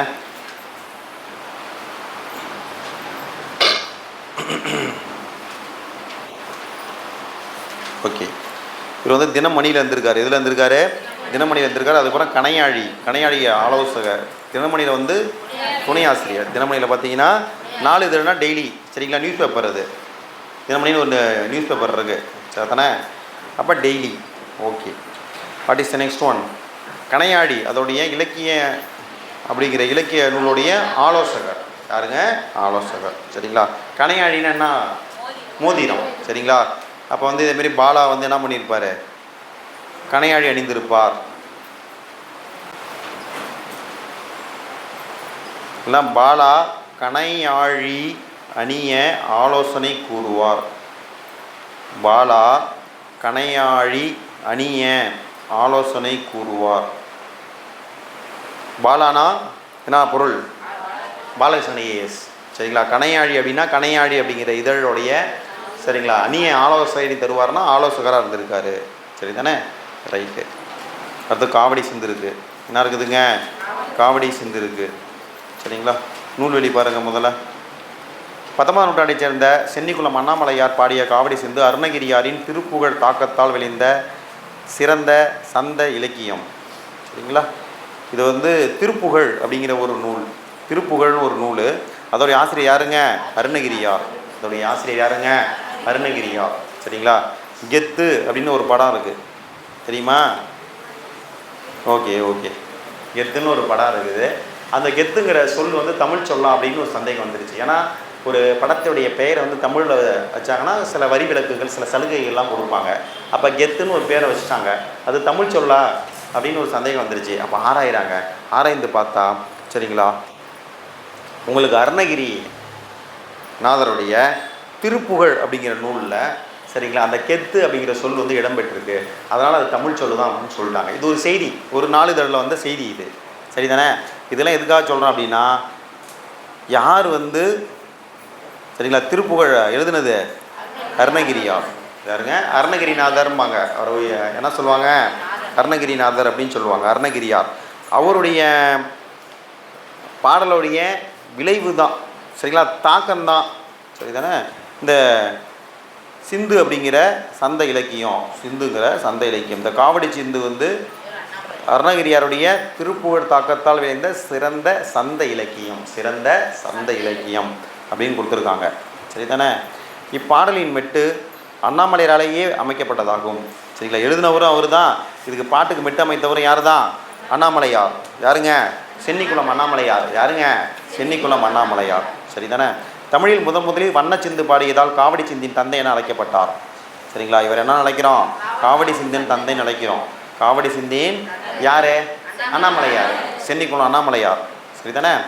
சரிங்களா? ஏன் அப்படின்னா தமிழில் இவர் தான் முதல்ல வண்ண சிந்து பாடினார். தமிழில் இவர் தான் முதல்ல என்ன பண்ணார்? வண்ண சிந்து பாடினார். சரிதானே? ரைட்டு. தொடர்ந்து வேறு என்ன இருக்குது? 18 வயதிலேயே ஊற்றுமலைக்கு சென்று அங்கு குறுநில தலைவராக இருந்த இருதாலய மருதப்ப தேவரின் அரசவை புலவராகவும் இருந்தார். சரிங்களா? 18 வயசுலேயே என்ன பண்ணியிருக்காரு? இவர் ஊற்றுமலைக்கு போயிட்டு அங்கே பார்த்தீங்கன்னா சரிங்களா அங்கே குறுநில தலைவராக இருந்த இருதாலய மருதப்ப தேவரின் அரசவை புலவர். யாருடைய அரசவை புலவர்? இருதாலய மருதப்ப தேவரின் அரசவை புலவராகவும் இருந்தார். இவர் இந்நூல் தவிர வீரை தலபுராணம், வீரை நவநீத கிருஷ்ணசாமி பதிகம், சங்கரன் கோவில் திரிபந்தாதி, கருவை மும்மணி கோவை, கோமதி அந்தாதி ஆகிய நூல்களை எழுதியுள்ளார். சரிதானே? வாசிங்க ஒரு முறை.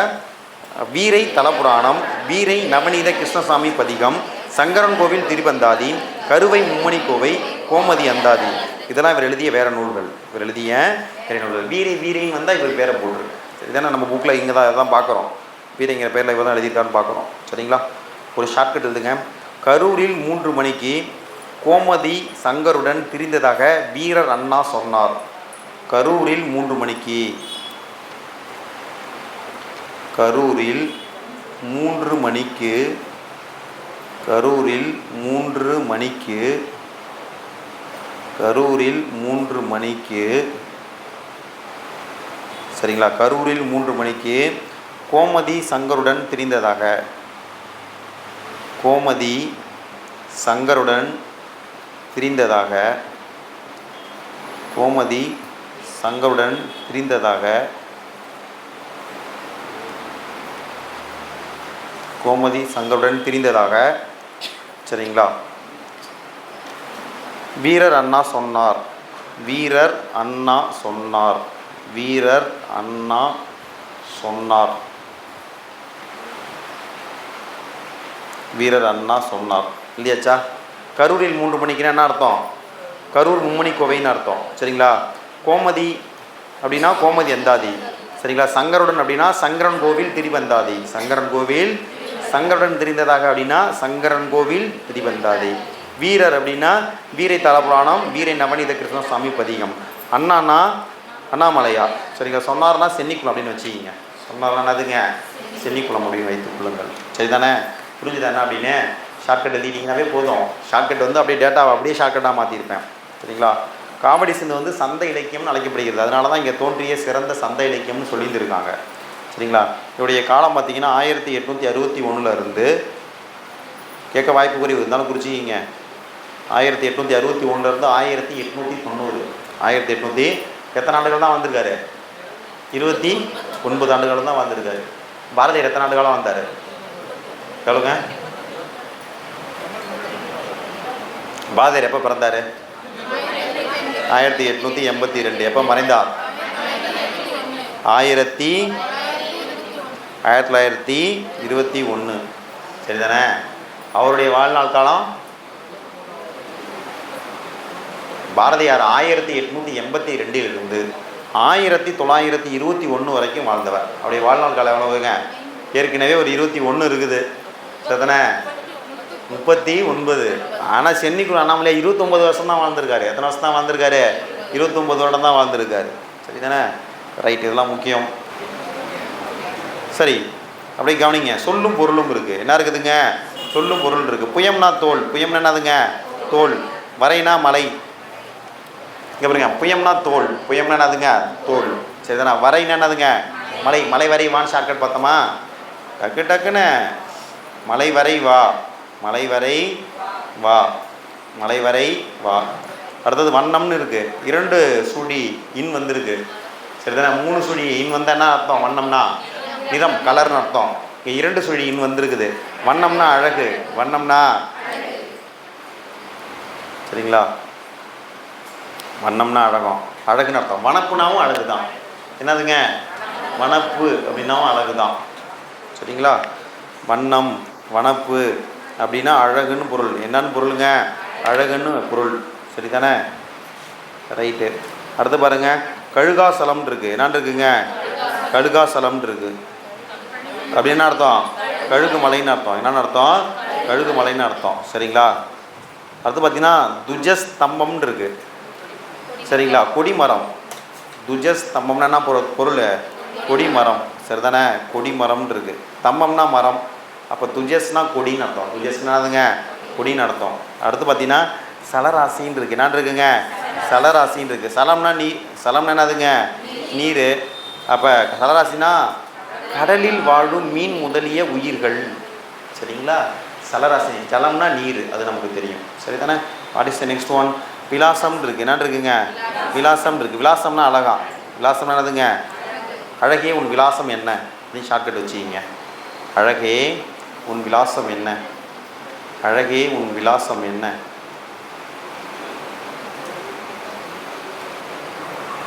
அழகே உன் விலாசம் என்ன?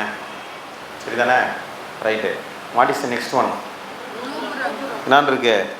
நூபுரம் இருக்குது. நூபுரம்னா சிலம்புன்னு இருக்குது. நூபுரம்னா என்ன இருக்குது? சிலம்புன்னு இருக்குது. சிலம்புப்புறம் அப்படின்னு ஷார்ட்கட் போட்டுக்குங்க. சிலம்புப்புறம், சிலம்புப்புறம்.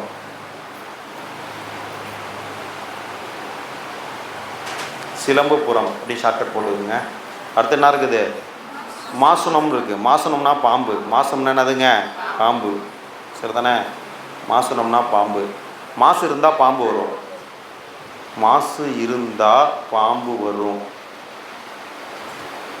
மாசு இருந்தால் பாம்பு வரும். மாசு தான். நம்ம தூய்மையாக வைத்திருக்காமல் இடத்துலாம் ரொம்ப மோசமாக போட்டு வச்சுருப்போம். அப்போ என்ன பண்ணுவோம்? அவன் பாம்பு வந்து நுழைஞ்சிடும்.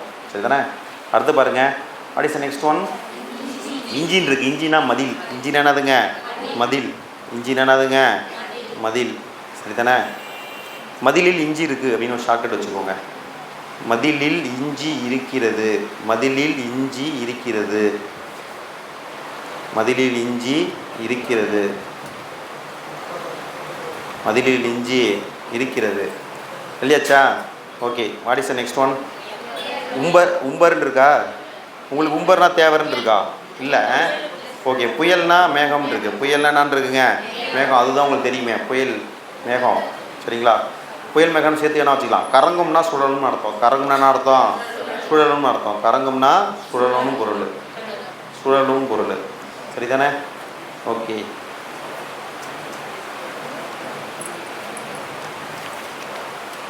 இதுதான் முக்கியமானது. ஓகே. வேறு என்ன சொல்லியிருந்துருக்காங்க இந்த? ஓகே. தமிழ்நாட்டில் பண்டைய காலம் முதல் காவடி சிந்தோட குறிப்பு பாருங்கள். தமிழ்நாட்டில் பண்டைய காலம் முதல் நாட்டார் வழக்கில் உள்ள இசை மரபே காவடி சிந்து எனலாம். சரிங்களா? நாட்டார் வழக்கில் உள்ள இசை மரபே என்னதுங்க? காவடி சிந்து எனலாம் அப்படின்னு கொடுத்துருக்காங்க. முருகப்பெருமானின் வழிபாட்டிற்காக பால் முதலான வழிபாட்டு பொருட்களை கொண்டு செல்வோர் ஆடல் பாடல்களுடன் ஆலயங்களை நோக்கி செல்வர்.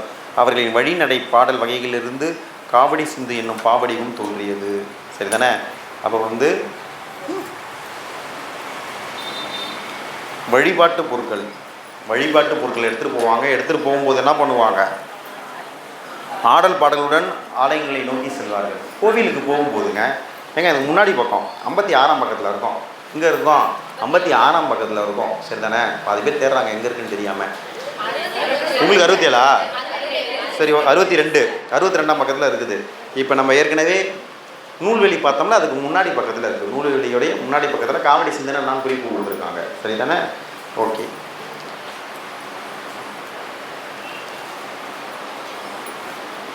அப்போ கோவிலுக்கு பொருட்கள் எடுத்துகிட்டு போகும்போது ஆடல் பாடலுடன் போவாங்க. கோவிலுக்கு பொருட்களை வழிபாட்டு பொருட்கள் எடுத்துகிட்டு போகும்போது ஆடல் பாடலுடன் என்ன பண்ணுவாங்க? எடுத்துகிட்டு போவாங்க. அதுலேருந்து தான் இந்த காவடி சிந்து வந்துச்சு அப்படின்னு சொல்லியிருந்திருக்காங்க. சரிங்களா? இலக்கண குறிப்பு. தாவினா வினையச்சம். தாவினா வினையச்சம். மாதேங்கிறது விழி. இம்பார்ட்டன்ட் சிம்பிள் போட்டுக்குங்க. சரிங்களா? மாதேங்கிறது என்னதுங்க? விழி. சரிங்களா? தாவி அப்படின்னு இருக்குது. சரிங்களா? தாவி ஓடினான். சரி தானே? அது வினையை கொண்டு முடியுது, அதனால வினையச்சம். சரிங்களா? மாதேனா விழி. மாதேனா ஓகே. மாதே என்று விழினே ஷாக்கெட் வச்சுக்கோங்க.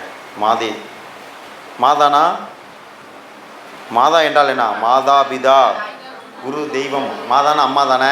இங்கே மாதேன்னு இருக்குது. இங்கே என்னன்னு இருக்குது? மாதேன்னு இருக்குது. சரிங்களா? அப்போ மாதேனா விழினா அந்த அழைக்கிறது தானே? சரிங்களா? அடுத்து பாருங்கள். பகுபத உறுப்பிலக்கணம். வருகின்ற அப்படின்னு இருக்குது. பகுபத உறுப்பிலக்கணத்துடைய பகுதி எப்போதுமே வந்து கட்டளை பொருளில் இருக்கும். வா என்னன்னு இருக்கு? வா. வருகின்றன்னு இருக்கு. ஆனால் அதுக்கு வான்னு நெடிலாம் வந்திருக்கு. அப்போ அதுதான் வருவா என்ன பண்ணியிருக்கு? மாற்றமடைந்திருக்கிறது. என்ன பண்ணியிருக்கு? மாற்றமடைந்திருக்கிறது. வரு என திரிந்திருக்கிறது. சரிங்களா? வா கூட்டல் கின்று கூட்டல் அப்படின்னு வந்திருக்கு. சரிங்களா? மீதிலாம் உங்களுக்கு தெரியும். அடுத்த புணர்ச்சி விதி. திருப்புகழ். இப்பு மட்டும் தோண்டியிருக்கு. என்ன மட்டும் தோண்டியிருக்கு? இப்பு மட்டும். இயல்பெனும் விதினும் நின்ற உயிர் முன் கசதப மிகும். சரிதானே? இயல்புணும் விதினும் நின்ற உயிர் முன் கசதப மிகும். சரிதானே? திருன்னு இருக்கு. ரூன்னா என்ன பொருள்? இரு கூட்டல் ஊ. இரு கூட்டல் ஊ. சரிங்களா? ஓகே. பருமொழியில் வந்து என்ன பண்ணுது? இன்னும் புரியல.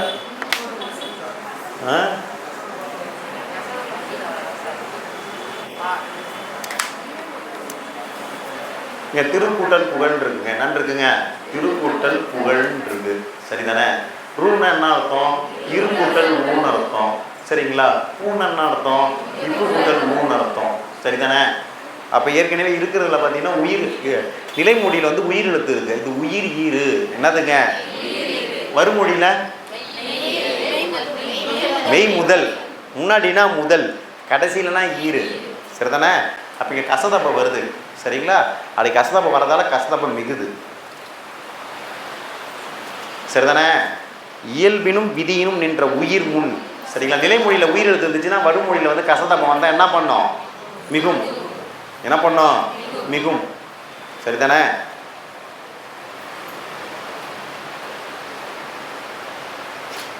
திருக்கடையூர் அப்படின்னு ஒரு ஊர் இருக்கு. அப்படிதானே? திருக்கடையூர். சரிதானே? எக்கு வந்திருக்கு. இங்கே வந்து நிலைமொழியில் வந்து உயிர் இருக்கு. அதனால என்ன சொல்லியிருந்திருக்காங்க? இயல்பினும் விதியினும் நின்ற உயிர் முன். முன்னாவே பின்னு வச்சுக்கணும். சரிங்களா? கசதப்பம் வந்துச்சுன்னா மிகும்னு அர்த்தம். What is the next one? பிறந்தோங்கும். அது அப்படியே உயிர்வின் உக்குரல் மேவிட்டோடும் அப்படியே அங்கே ஊ போயிடுச்சு. அடுத்து பார்த்தீங்கன்னா உடல் மேல் உயிர் வந்து ஒன்றுவது இயல்பே. உடல் மேல் உயிர் வந்து ஒன்றுவது இயல்பே. இதெல்லாம் வந்து உங்களுக்கு தெரியும். சரிதானே? What is the next one? Kurunthogai இருக்குது. அடுத்து என்ன இருக்குதுங்க? குறுந்தொகை இருக்குது. நூல்வெளி முதல்ல பாருங்கள். 8 தொகை நூல்கள் 8. தொகைல் நூல்கள் அப்படின்னாலே ஒன்றுக்கு மேற்பட்ட ஆசிரியர்கள். தொகை நூல்கள் என்றாலே என்னதுங்க? ஒன்றுக்கு மேற்பட்ட ஆசிரியர்கள் இருப்பாங்க. சரிதானே? அதை தான் நம்ம தொகை நூல்னு அழைக்கிறோம். என்ன அழைக்கிறோம்? தொகை நூல்னு அழைக்கிறோம். இங்கே குறுந்தொகை. இங்கே வந்த பாட்டு எழுதினவங்க வந்து வெள்ளி வீதியார். இங்கே வந்திருக்க பாட்டு எழுதினவங்க யாருங்க? வெள்ளி வீதியார். சரிதானே? அப்போ குறுந்தொகை 8 தொகை நூல்கள் 1. நமக்கு தெரியும். நட்டினி நல்ல குறுந்தொகை 500 19 10 ஓங்கு. சரிங்களா? பாடலாம் நமக்கு தெரியும். சரிங்களா? அப்போ குறுந்தொகை 8 தொகை நூல்களில் 1. இது அகத்திணை சார்ந்த 401 பாடல்களை உடையது. அகத்திணை சார்ந்த 401 பாடல்களை உடையது. மொத்தம் 402 பாடல் கடவுள் வாழ்த்தையும் சேர்த்து. கடவுள் வாழ்த்தையும் சேர்த்தால் எத்தனை பாட்டு? 402 பாட்டு. கடவுள் வாழ்த்தையும் சேர்த்தா 402 பாட்டு. கடவுள் வாழ்த்து இல்லாமல் 401 பாட்டு. கடவுள் வாழ்த்து இல்லாமல் நம்ம ஏற்கனவே சொல்லியிருக்கோம். 8 தொகை நூல்கள் வந்து 8. அதில் வந்து சரிங்களா அகமா புறமா என்று சந்தேகத்துக்குரியது. சரிங்களா? அகமா புறமா என்று சந்தேகத்துக்குரியது எதுங்க? பரிபாடல். சரிங்களா? ஏற்கனவே எழுதியிருக்கோம். 5:2:1. இது வந்து அகம், இது வந்து புறம். இது அகமா புறமா என்று சந்தேகத்துக்குரியதுன்னு சொல்லியிருக்கோம். அந்த ஒன்று வந்து பார்த்தீங்கன்னா பரிபாடல். ஒன்று என்னதுங்க? பரிபாடல். சரிங்களா? அடுத்து பார்த்தீங்கன்னா பபு அப்படின்னு சொல்லியிருக்கோம். புறம் பற்றியது என்னதுங்க? சரிங்களா? புறம் பற்றியது பார்த்தீங்கன்னா பபு அப்படின்னு சொல்லியிருக்கோம். சரிங்களா? பானா 10:10 பூனா புறநானூறு. பானா 10:10 பூனா என்னதுங்க? புறநானூறு. அந்த ஒன்றுங்கிறது என்னது? பரிபாடல். ஒன்றுங்கிறது என்னதுங்க? பரிபாடல். சரிதானே? சந்தேகத்துக்குரியது பரிபாடல். சந்தேகப்பட்டா பரிதாபம் தான். நம்ம பாஸ் பண்ணுவோமான்னு சந்தேகப்பட்டா பரிதாபம் தான். சரிதானே? சந்தேகம்லாம் இருக்கக்கூடாது. தெளிவாக இருக்கணும். கண்டிப்பாக பாஸ் பண்ணணும். நம்பிக்கையோடு இருக்கணும். சரிதானே? அப்போ பபு அந்த இந்த 3 நூல்களில் மீறி எந்த நூலாக இருந்தாலும் அது எது பற்றியது? அகம் பற்றியது. அப்போ குறுந்தொகை எதை பற்றியது? அகம் பற்றியது. சரிதானே? அப்போ நல்ல குறுந்தொகை. இதுக்கு என்ன அடைமொழி? நல்ல குறுந்தொகை. எக்ஸாமில் கேட்பாங்க. குறுந்தொகை எந்த அடைமொழியுடன் வழங்கப்படுகிறதுன்னு. நல்ல. அதே நற்றிணை பார்த்தீங்கன்னா நல் நற்றிணைன்னு சொல்லுவாங்க. ஒரே ஒரு எழுத்து தாங்க. எக்ஸாமில் கேட்ட கேள்விங்க. பி வைக்குங்க. நல் நற்றிணை. நற்றிணைக்குன்னா என்னன்னு வரும்? நல் வரும். நல் நற்றிணை. அப்போ நல் அடைமொழியுடன் அழைக்கப்படுவது எது அப்படின்னு எக்ஸாமில் கேட்டிருக்காங்க. அது போலவே நல்ல என்ற அடைமொழியுடன் அழைக்கப்படுவது எதுன்னு கேட்டிருக்காங்க. குறுந்தொகை இதுங்க. அதனால தான் பாட்டே நற்றிணை நல்ல குறுந்தொகைன்னு வரும். நற்றிணை நல்ல குறுந்தொகை. நீங்கள் நல் நற்றிணை அப்படின்னு வச்சுக்கலாம். அப்போ நல்ங்கிற அடைமொழினா நற்றிணை, நல்லண்ணா குறுந்தொகை. சரிதானே? உரையாசிரியர்கள் பலராலும் அதிகமாக மேற்கோள் காட்டப்பட்ட நூல். சரிங்களா? உரையாசிரியர்களில் வந்து அதிகமாக இந்த நூலை தான் மேற்கோள் காமிச்சிருக்காங்க. எந்த நூலை? குறுந்தொகை. எதங்க? குருமா அதிகமாக உரைக்கிறது அப்படின்னு ஒரு ஷார்ட்கட் போடுங்க. குருமா அதிகமாக உரைக்கிறது. குருமா அதிகமாக உரைக்கிறது. குருமா அதிகமாக உரைக்கிறது. குருமா அதிகமாக உரைக்கிறது. குருமான என்ன பொருள்? குறுந்தொகைன்னு அர்த்தம். அதிகமாகனா அதிகமாக உரையாசிரியர்களால் மேற்கோள் காட்டப்பட்டது. சரிதானே? சிலபஸில் ஜிஎஸ் சிலபஸில் இருக்குது. என்னான்னு இருக்குது? சங்க இலக்கியம் முதல் இக்கால இலக்கியம் வரைன்னு கொடுத்துருக்காங்க. அப்போ சங்க இலக்கியத்தில் வந்திருக்கு. தமிழில் இலக்கியமா அப்படிங்கிறத விட இப்போ ஜிஎஸ்ல இலக்கியம் தான் பண்ணாருங்க நிறையா போயிட்டுருக்கு. அப்புறம் சிலபஸில் தமிழர் பண்பாடு கலாச்சாரம் சரிங்களா, தொன்மை தமிழ் இதெல்லாம் சிலபஸில் இருக்குது. அதனால் நம்ம அதை பார்த்துட்ருக்கோம். அதனால் இந்நூலே முதலில் தொகுக்கப்பட்ட தொகை நூலாக கருதப்படுகிறது. அப்போ ஒன்றுக்கு மேற்பட்ட ஆசிரியர்கள் என்ன பண்ணாங்க இருந்தாங்க, அவங்க அங்கங்கே எழுதிட்டு என்ன பண்ணிட்டாங்க அப்படியே விட்டுட்டாங்க. சரிதானே? அப்புறம் அதை தொகுத்தாங்க. ஆனால் குறுந்தொகையில் தான் நிறையா உரையாசிரியர்களால் மேற்கோள் காட்டப்பட்டிருக்கு. ஏன் குறுந்தொகையை காட்டினாங்கன்னா முதல்ல அது தொகுக்கப்பட்டிருக்கலாம். அதனால தான் அதை அதிக பேர் மேற்கோளாக காமிச்சிருக்காங்க அப்படின்னு சொல்லியிருக்காங்க. சரிங்களா? முதலில் தொகுக்கப்பட்ட தொகை நூலாக கருதப்படுகிறது அப்படின்னு கொடுத்துருக்காங்க. What is the next one? இந்நூலை தொகுத்தவர் பூரிக்கோ. போன வகுப்பே சொன்னோம்ல, 8 ஷார்ட்கட் சொன்னோமா, எழுதி போட்டோமா? சரிங்களா? சொல்லுங்கப்பா. நீங்கள் தான் அதில் பின்னாடி சுஜாதா பின்னாடி 8 ஷார்ட்கட் சொல்லுங்கள். உட்காந்தே சொல்லுங்கள். குருமா இல்லாத பூரி 8 ஷார்ட்கட் சொல்லுங்கண்ணே. அது தான் 8ஆ? ராஜலட்சுமி சொல்லுங்கள். 8 ஷார்ட்கட் சொல்லுங்கள். வந்தீங்களா எப்போ 8 ஷார்ட்கட் சொன்னோமா? அது ஞாபகம் இருக்கா? சுஜாதா சொல்லுங்கள். 8 ஷார்ட்கட் சொல்லுங்கள். ரைட். அப்போ குருமா இல்லாத பூரி, குருமா இல்லாத பூரி அப்படிங்கிறது தான் ஷார்ட்கட். சரிங்களா? குருமா இல்லாத பூரி, குருமா இல்லாத பூரி. சரிங்களா? அப்போ ஃபஸ்ட்டு குருமா அப்படிங்கிறது என்னதுங்க, குறுந்தொகையை குறிக்குது. சரிதானே? பூரி அப்படின்னா அது என்னதுங்க, தொகுப்பித்தவர். சாரி, முதல்ல நூல் 2 தொகுப்பித்தவர், அடுத்தது தொகுத்தவர். அப்போ இல்லாத அப்படின்னு சொல்லியிருக்கோம், குருமா இல்லாத அப்படின்னு சொல்லியிருக்கோம். இல்லை குருமா இல்லா அப்படின்னா வச்சுக்கலாம். குருமா இல்லாத அப்படின்னா தொகுப்பித்தவர் இல்லை. தொகுப்பித்தவர் இல்லைன்னா யாரும் நமக்கு தெரியல. தொகுப்பித்தவர் யாரும் நமக்கு தெரியவில்லை. சரிங்களா? தொகுத்தவர் பூரி. தொகுத்தவர் என்னங்க, பூரி. பூரினா பூரிக்கோ. பூரி என்னதுங்க, பூரிக்கோ. சரிதானே? Right. What is the next one? இந்நூலை தொகுத்தவர் பூரிக்கோ ஆவார். இந்நூலின் கடவுள் வாழ்த்து பாடலை பாடியவர் பாரதம் பாடிய பெருந்தேவனார் ஆவார். இந்நூலுடைய கடவுள் வாழ்த்து பாடினவர் யாருங்க? பாரதம் பாடிய பெருந்தேவனார். பாரதம் பாடிய பெருந்தேவனார். சரிங்களா? பாப்பாக்கா இல்லைன்னு ஒரு ஷார்ட்கட் சொல்லியிருக்கோம். பாப்பாக்கா இல்லை அப்படின்னு ஒரு ஷார்ட்கட் சொல்லியிருக்கோம். 10 பரிபாடல் கலித்தொகை. இது 3க்கு தான் பாரதம் பாடிய பெருந்தேவனார் கடவுள் வாழ்த்து பாடவில்லை. ஏனைய அனைத்து நூல்களுக்கும் பாருங்க பாரதம் பாடல, கடவுள் வாழ்த்து பாடினவர் என்ன பண்ணாரு? கடவுள் வாழ்த்து பாடினார். யாருங்க? பாரதம் பாடிய பெருந்தேவனார். பாரதம் பாடிய பெருந்தேவனார். சரிங்களா? 10 பரிபாடல் கலித்தொகை. 10 பரிபாடல் கலித்தொகை. சரிதானே? Right. What is next one? இந்நூலின் கடவுள் வாழ்த்து பாடலை பாடியவர் பாரதம் பாடிய பெருந்தேவனார் பார்த்துட்டோம். வெள்ளி விதியார் சங்கால பெண்பால் புலவர்களில் ஒருவர். சங்கத்தொகை நூல்களில் 13 பாடல்கள் இவரால் பாடப்பட்டவை. சரிங்களா? வெள்ளி விதியார் ஒரு பெண்பால் புலவர். வெள்ளி விதியார் பார்த்திங்கன்னா பெண்பால் புலவர். மொத்தம் 13 பாடல்களை பாடியிருக்காங்க. சங்க தொகை நூல்களில் எத்தனை பாட்டு பாடியிருக்காங்க? 13 பாடல்களை இவங்க பாடியிருக்காங்க. சரிதானே? ரைட்டு. இங்கே ஒரு பாட்டு இருக்குது, வெள்ளி விதியார் பாடின பாட்டு தான். சரிதானே? அதுக்கு முன்னாடி இங்கே சொல்லும் பொருள் இருக்குது. சிதவல்னா தலைப்பாகை. சிதவல்னா என்னதுங்க? தலைப்பாகை. தண்டுனா ஊன்றுகோல். தண்டு என்னதுங்க? ஊன்றுகோல். சரிங்களா? வயதானவர்கள் என்ன பண்ணுவாங்க? ஒரு தண்டு வச்சுக்கிட்டு ஊன்றுகோல் வச்சுட்டு போவாங்க. சரிதானே? ரைட்டு. அப்போ தலைப்பாகை சிதறி விட்டதுன்னு ஒரு ஷார்ட்கட் போடுங்க. தலைப்பாகை சிதறி விட்டது. தலைப்பாகை சிதறி விட்டது. தலைப்பாகை சிதறி விட்டது. தலைப்பாகை சிதறி விட்டது. அப்போ தலைப்பாகைனா தலைப்பாகை தான். சிதறி விட்டதுன்னா சிதவல்னு அர்த்தம். தண்டுனா ஊன்றுகோல் உங்களுக்கே தெரியும். சரிதானே? ரைட்டு. இங்கே ஒரு பாட்டு இருக்குது. சரிங்களா? அம்மா வாழி தோழி நம்மூர் பிரிந்தோர் புணர்வோர் இருந்தனர் கொள்ளோ தண்டோடி கையர் வெண்டலை சிதவலர் நன்று நன்றென்றும் மாக்களோடு இன்று பெரிது என்னும் ஆங்கனை தவையே அப்படின்னு பாடியிருக்காரு. யாருங்க? வெள்ளி விதியார் பாடியிருக்காங்க. யார் பாடியிருக்காங்க? வெள்ளி விதியார் பாடியிருக்காங்க. திணை பார்த்தீங்கன்னா குறிஞ்சி திணை கொடுத்துருக்காங்க. துறை தலைவன் சான்றோரை தலைவியின் தமர்பால் மனம் பேசி வர விடுப்ப தன் தமர் மறுப்பாரோ என்று அஞ்சிய தலைவியை நோக்கி தலைவன் வரைவை நமர் ஏற்றுக்கொண்டனர் நீ கவலை பிடிவாயாக என்று தோடி கூறியது. ஏற்கனவே ஒரு நாள் கூட அதோடைய பொருளை சொன்ன வகுப்பில். சரிதானே? துறைனா விளக்கம். துறை விளக்கம் என்னன்னு பாருங்கள். தலைவன் தலைவியை மனம் முடிப்பது பற்றி பேச சான்றோரை அனுப்புகிறான். தலைவி அப்போது எங்கே தன் பெற்றோர் மனம் பேச மறுத்து விடுவார்களோ என்று கலங்குகிறாள். இந்நிலையில் தோழி அவளிடம்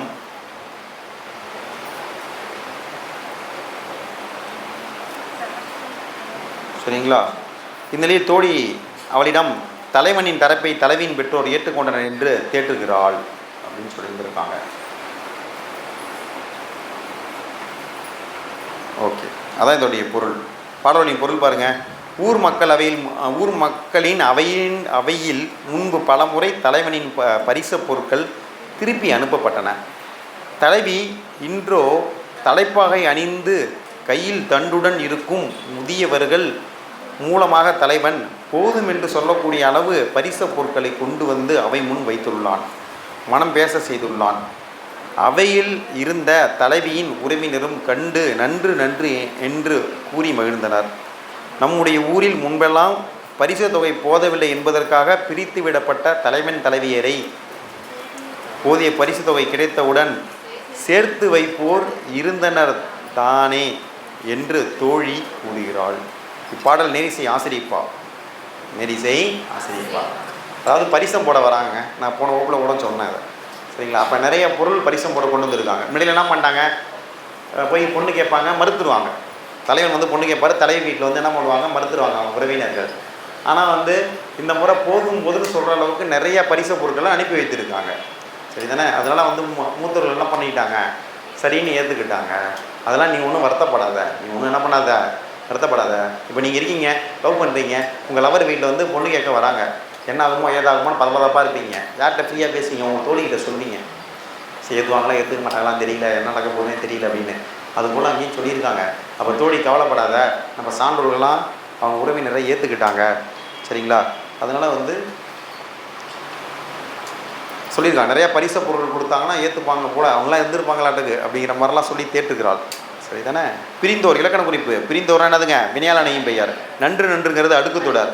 ஏன்னா பிரித்தால் பொருள் தரும், பிரித்தால்னா வந்துங்க பொருள் தரும், சரிங்களா? அர்த்தமுள்ள பொருள், அர்த்தமுள்ள சொல் அடுக்கி வருவது, அதான் அடுக்கு தொடர், சரிங்களா?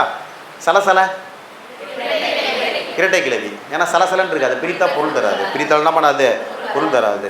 பகுபத உறுப்புகள் கொடுத்துருக்காங்க. பிரிந்தோர், பிரி கூட்டல் இத்து கூட்டல் இத்து ப்ளஸ் ஓர்னு கொடுத்துருக்காங்க, அதெல்லாம் தெரியும். புணர்ச்சி விதி பாருங்கள். தண்டுடைன்னு இருக்குது, நான் இருக்குங்க. தன்னுடைய உயிரின் குரல் மெய்விட்டோடும், அதெல்லாம் தண்டு தா இண்டு இட்டு கூட்டல், சரிங்களா? உடைன்னு வந்துருச்சு. அதுக்கப்புறம் உடல் மேல் உயிர் வந்து ஒன்றுவது இயல்பு அப்படிங்கிற விதிப்படி என்னதுங்க, பிறந்துருச்சு அப்படின்னு தண்டுடைன்னு வந்திருக்குன்னு கொடுத்துருக்காங்க. அடுத்து பார்த்தீங்கன்னா புறநானூறு, சரிங்களா? சங்க இலக்கியம் சிலபஸில் இருக்குது. 8 தொகை 10 பாட்டுனா நம்ம சிலபஸில் இருக்குது, படிச்சுக்கணும். புறநானூறு நூல்வெளி பாருங்கள், சரிங்களா? புறநானூறு 8 தொகை நூல்கள் 1 நமக்கு தெரியும், சரிங்களா? நட்டினை நல்ல குறுந்தொகை 500 ஒத்த 10 ஓங்கு பரிபாடல் கட்ட என்ற கலியோடு அகம்புறம் என்று இத்திரத்தை 8 தொகை. அப்போ புறநானூறு வந்து 8 தொகை நூல்களை 1ங்கிறது 1 அப்படிங்கிறது நமக்கு நல்லாவே தெரியும். இது புறம் சார்ந்தது. பபுங்கிறது வந்து புறம் சார்ந்த நூலுக்கு ஷார்ட்கட் சொல்லிக்கணும், பபுன்னு. இப்போ 10 புறநானூறு பேர்லேயே புறம் வந்துருக்கு, அது இது புறம் பற்றியது. எது பற்றியது, புறம் பற்றியது. புறப்பாட்டு என்றும் வழங்கப்படும். இதுக்கு சுருக்கமாக என்னன்னு சொல்லுவாங்க, புறம்னு சொல்லுவாங்க. நீங்கள் எங்கேயாவது படிப்பீங்க, வரிகள் படிச்சுட்டு அங்கே புறம்னு கொடுத்துருப்பாங்க, புறப்பாட்டுன்னு கொடுத்துருப்பாங்க. அப்போ புறம்னா என்ன தான், புறநானூறு தான். புறப்பாட்டுன்னா என்ன தான், புறநானூறு தான். குழம்பக்கூடாது. எங்கேயாவது மேற்கோள் கொடுத்துருப்பாங்க, பக்கத்தில் புறம்னு கொடுத்துருப்பாங்க. புறம்னா புறநானூறுன்னு அர்த்தம். நான் அர்த்தம் புறநானூறு அர்த்தம். அது அகவர் பாவால் ஆனது. என்ன பாவகை, அகவர் பாவால் ஆனது. என்ன பாவகை, அகவர் பாவால் ஆனது, சரிங்களா? புறா அகவுகிறதுன்னு ஒரு ஷார்ட்கட் போடுங்க. புறா அகவுகிறது, புறா அகவுகிறது, புறா அகவுகிறது. அப்போ புறநானூறு அகவருப்பா. புறநானூறு என்னதுங்க, அகவருப்பா. புறநானூறு என்னதுங்க, அகவருப்பா. என்ன பாவகை, அகவருப்பா. புறநானூற்று பாடல்கள் சங்காலத்தில் ஆண்ட அரசர்கள் பற்றியும் மக்களின் சமூக வாழ்க்கை பற்றியும் எடுத்துரைக்கின்றன, சரிங்களா? கல்வி, செல்வம், வீரம், போர் புரியும் திறம், கொடைத்தன்மை, இதை பற்றிலாம் சொல்லியிருந்திருப்பாங்க. யாருக்கு, மன்னர்களுக்கு, மூவேந்தர்களுக்கு, வள்ளலுக்கு, போர்ப்படை தளபதிகளுக்கு அவங்களுடைய பெருமையெல்லாம் சொல்லியிருந்திருப்பாங்கன்னு சொல்லியிருக்காங்க. அடுத்த கடலுள் மாய்ந்த இளம்பெரும்பழுதி. கடலுள் மாய்ந்த இளம்பெரும்பழுதி அவரை பற்றி தான் இங்கே ஒரு பாட்டு இருக்குது, சரிங்களா? அவர் எழுதின பாட்டு தான் இங்கே இருக்குது. பாண்டிய மன்னருள் பெருமெழுதி என்னும் பெயரில் பலர் இருந்தனர். ஆயினும் அரிய பண்புகள் அனைத்தையும் தம் இளமை காலத்திலேயே பெற்றிருந்த காரணத்தால் அக்கால மக்கள் இவரை இளம்பெருவழுதி என்று அழைத்தனர், சரிங்களா? பெருவழுதி அப்படின்னா, சரிங்களா, அந்த பெருவழுதிங்கிற பேர் வந்து பாண்டிய மன்னர்களுக்கு வரும். யாருக்கு வரும், பாண்டிய மன்னர்களுக்கு வரும். முதல்ல வந்து இந்திர விழா கொண்டாடியவன் யார்?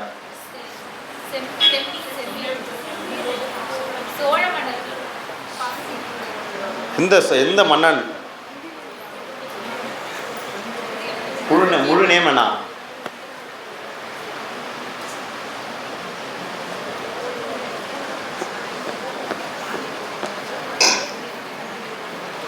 எடுத்து பாருங்கள், பார்த்து சொல்லுங்கள்.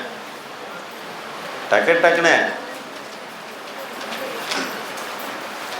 முதலில் இந்திர விழா எந்த மன்னனின் காலத்தில் எடுக்கப்பட்டது?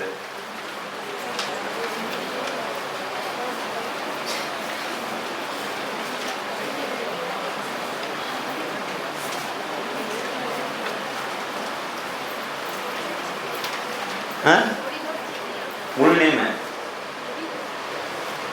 தொடித்தோட் செம்பியன். உங்களுக்கு சொல்லியிருக்கேனா? நான் சொல்லியிருக்கேன், தொடித்தோட் செம்பியன்.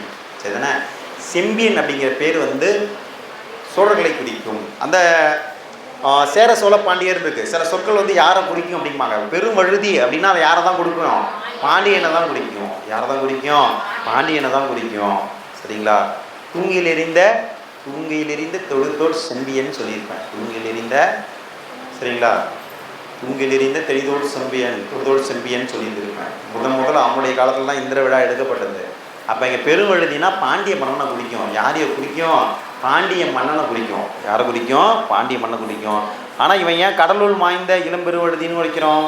இவனை ஏன் கடலூர் மாய்ந்த இளம்பெருவழுதி அழைக்கணும்? சரிங்களா? இவன் வந்து இளம் வயதிலேயே, சரிங்களா, அரிய பண்புகள் நிறையா அவனுக்கு இருந்தது. அதனால தான் அவனை இளம்பெருவழுதின்னு அழைத்தாங்க. கடற்பயணம் ஒன்றில் வந்து அவன் இறந்து போயிட்டான். அதனால தான் கடலுள் மாய்ந்தனா இறந்து போகிறது தானே? மாய்ந்தனா என்னதுங்க? இறந்து போகிறது தானே? அதனால தான் கடலுள் மாய்ந்த இளம்பெருவழுதின்னு சொன்னாங்க. கடலுள் மாய்ந்த இளம்பெருவழுதின்னு சொன்னாங்க. ரைட்டு. இவர் என்று பிற்காலத்தால் அழைக்கப்படுகிறார். இவரது பாடல் புறநானூற்றில் ஒன்றும் பரிபாடல் ஒன்றும் என்று இடப்பட்டுள்ளன. சரிங்களா? ஒன்று பார்த்தீங்கன்னா புறநானூரில் ஒன்று இருக்குது, பரிபாடலில் ஒன்று இருக்குது. புறநானூரில் ஒன்று இருக்குது, பரிபாடலில் ஒன்று இருக்குது.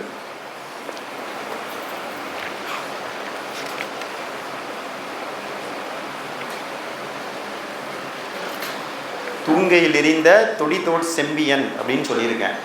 தூங்கையில் எறிந்த சொன்னா இல்லையா? அப்புறம் ஏன் எல்லாம் முடிக்கிறீங்க? ஞாபகத்துக்கு இல்லையா?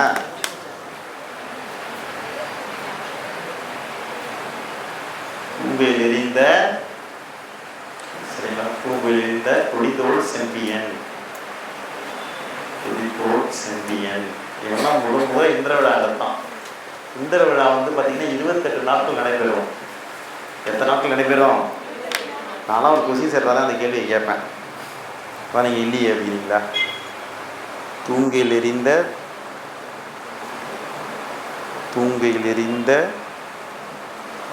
தொடித்தோட்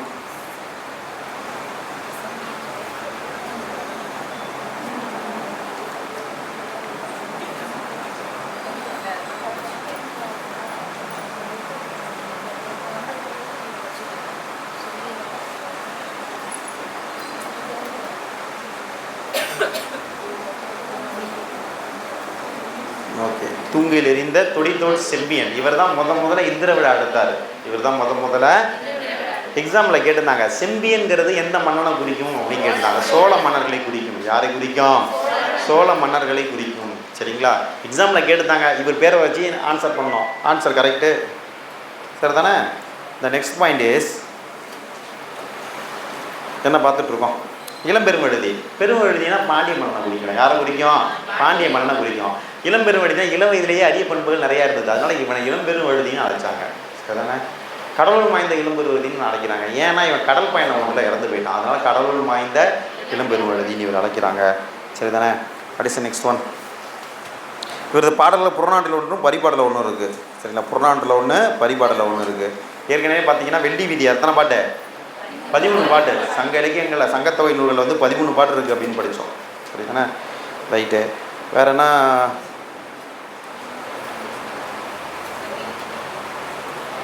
ரைட்டு.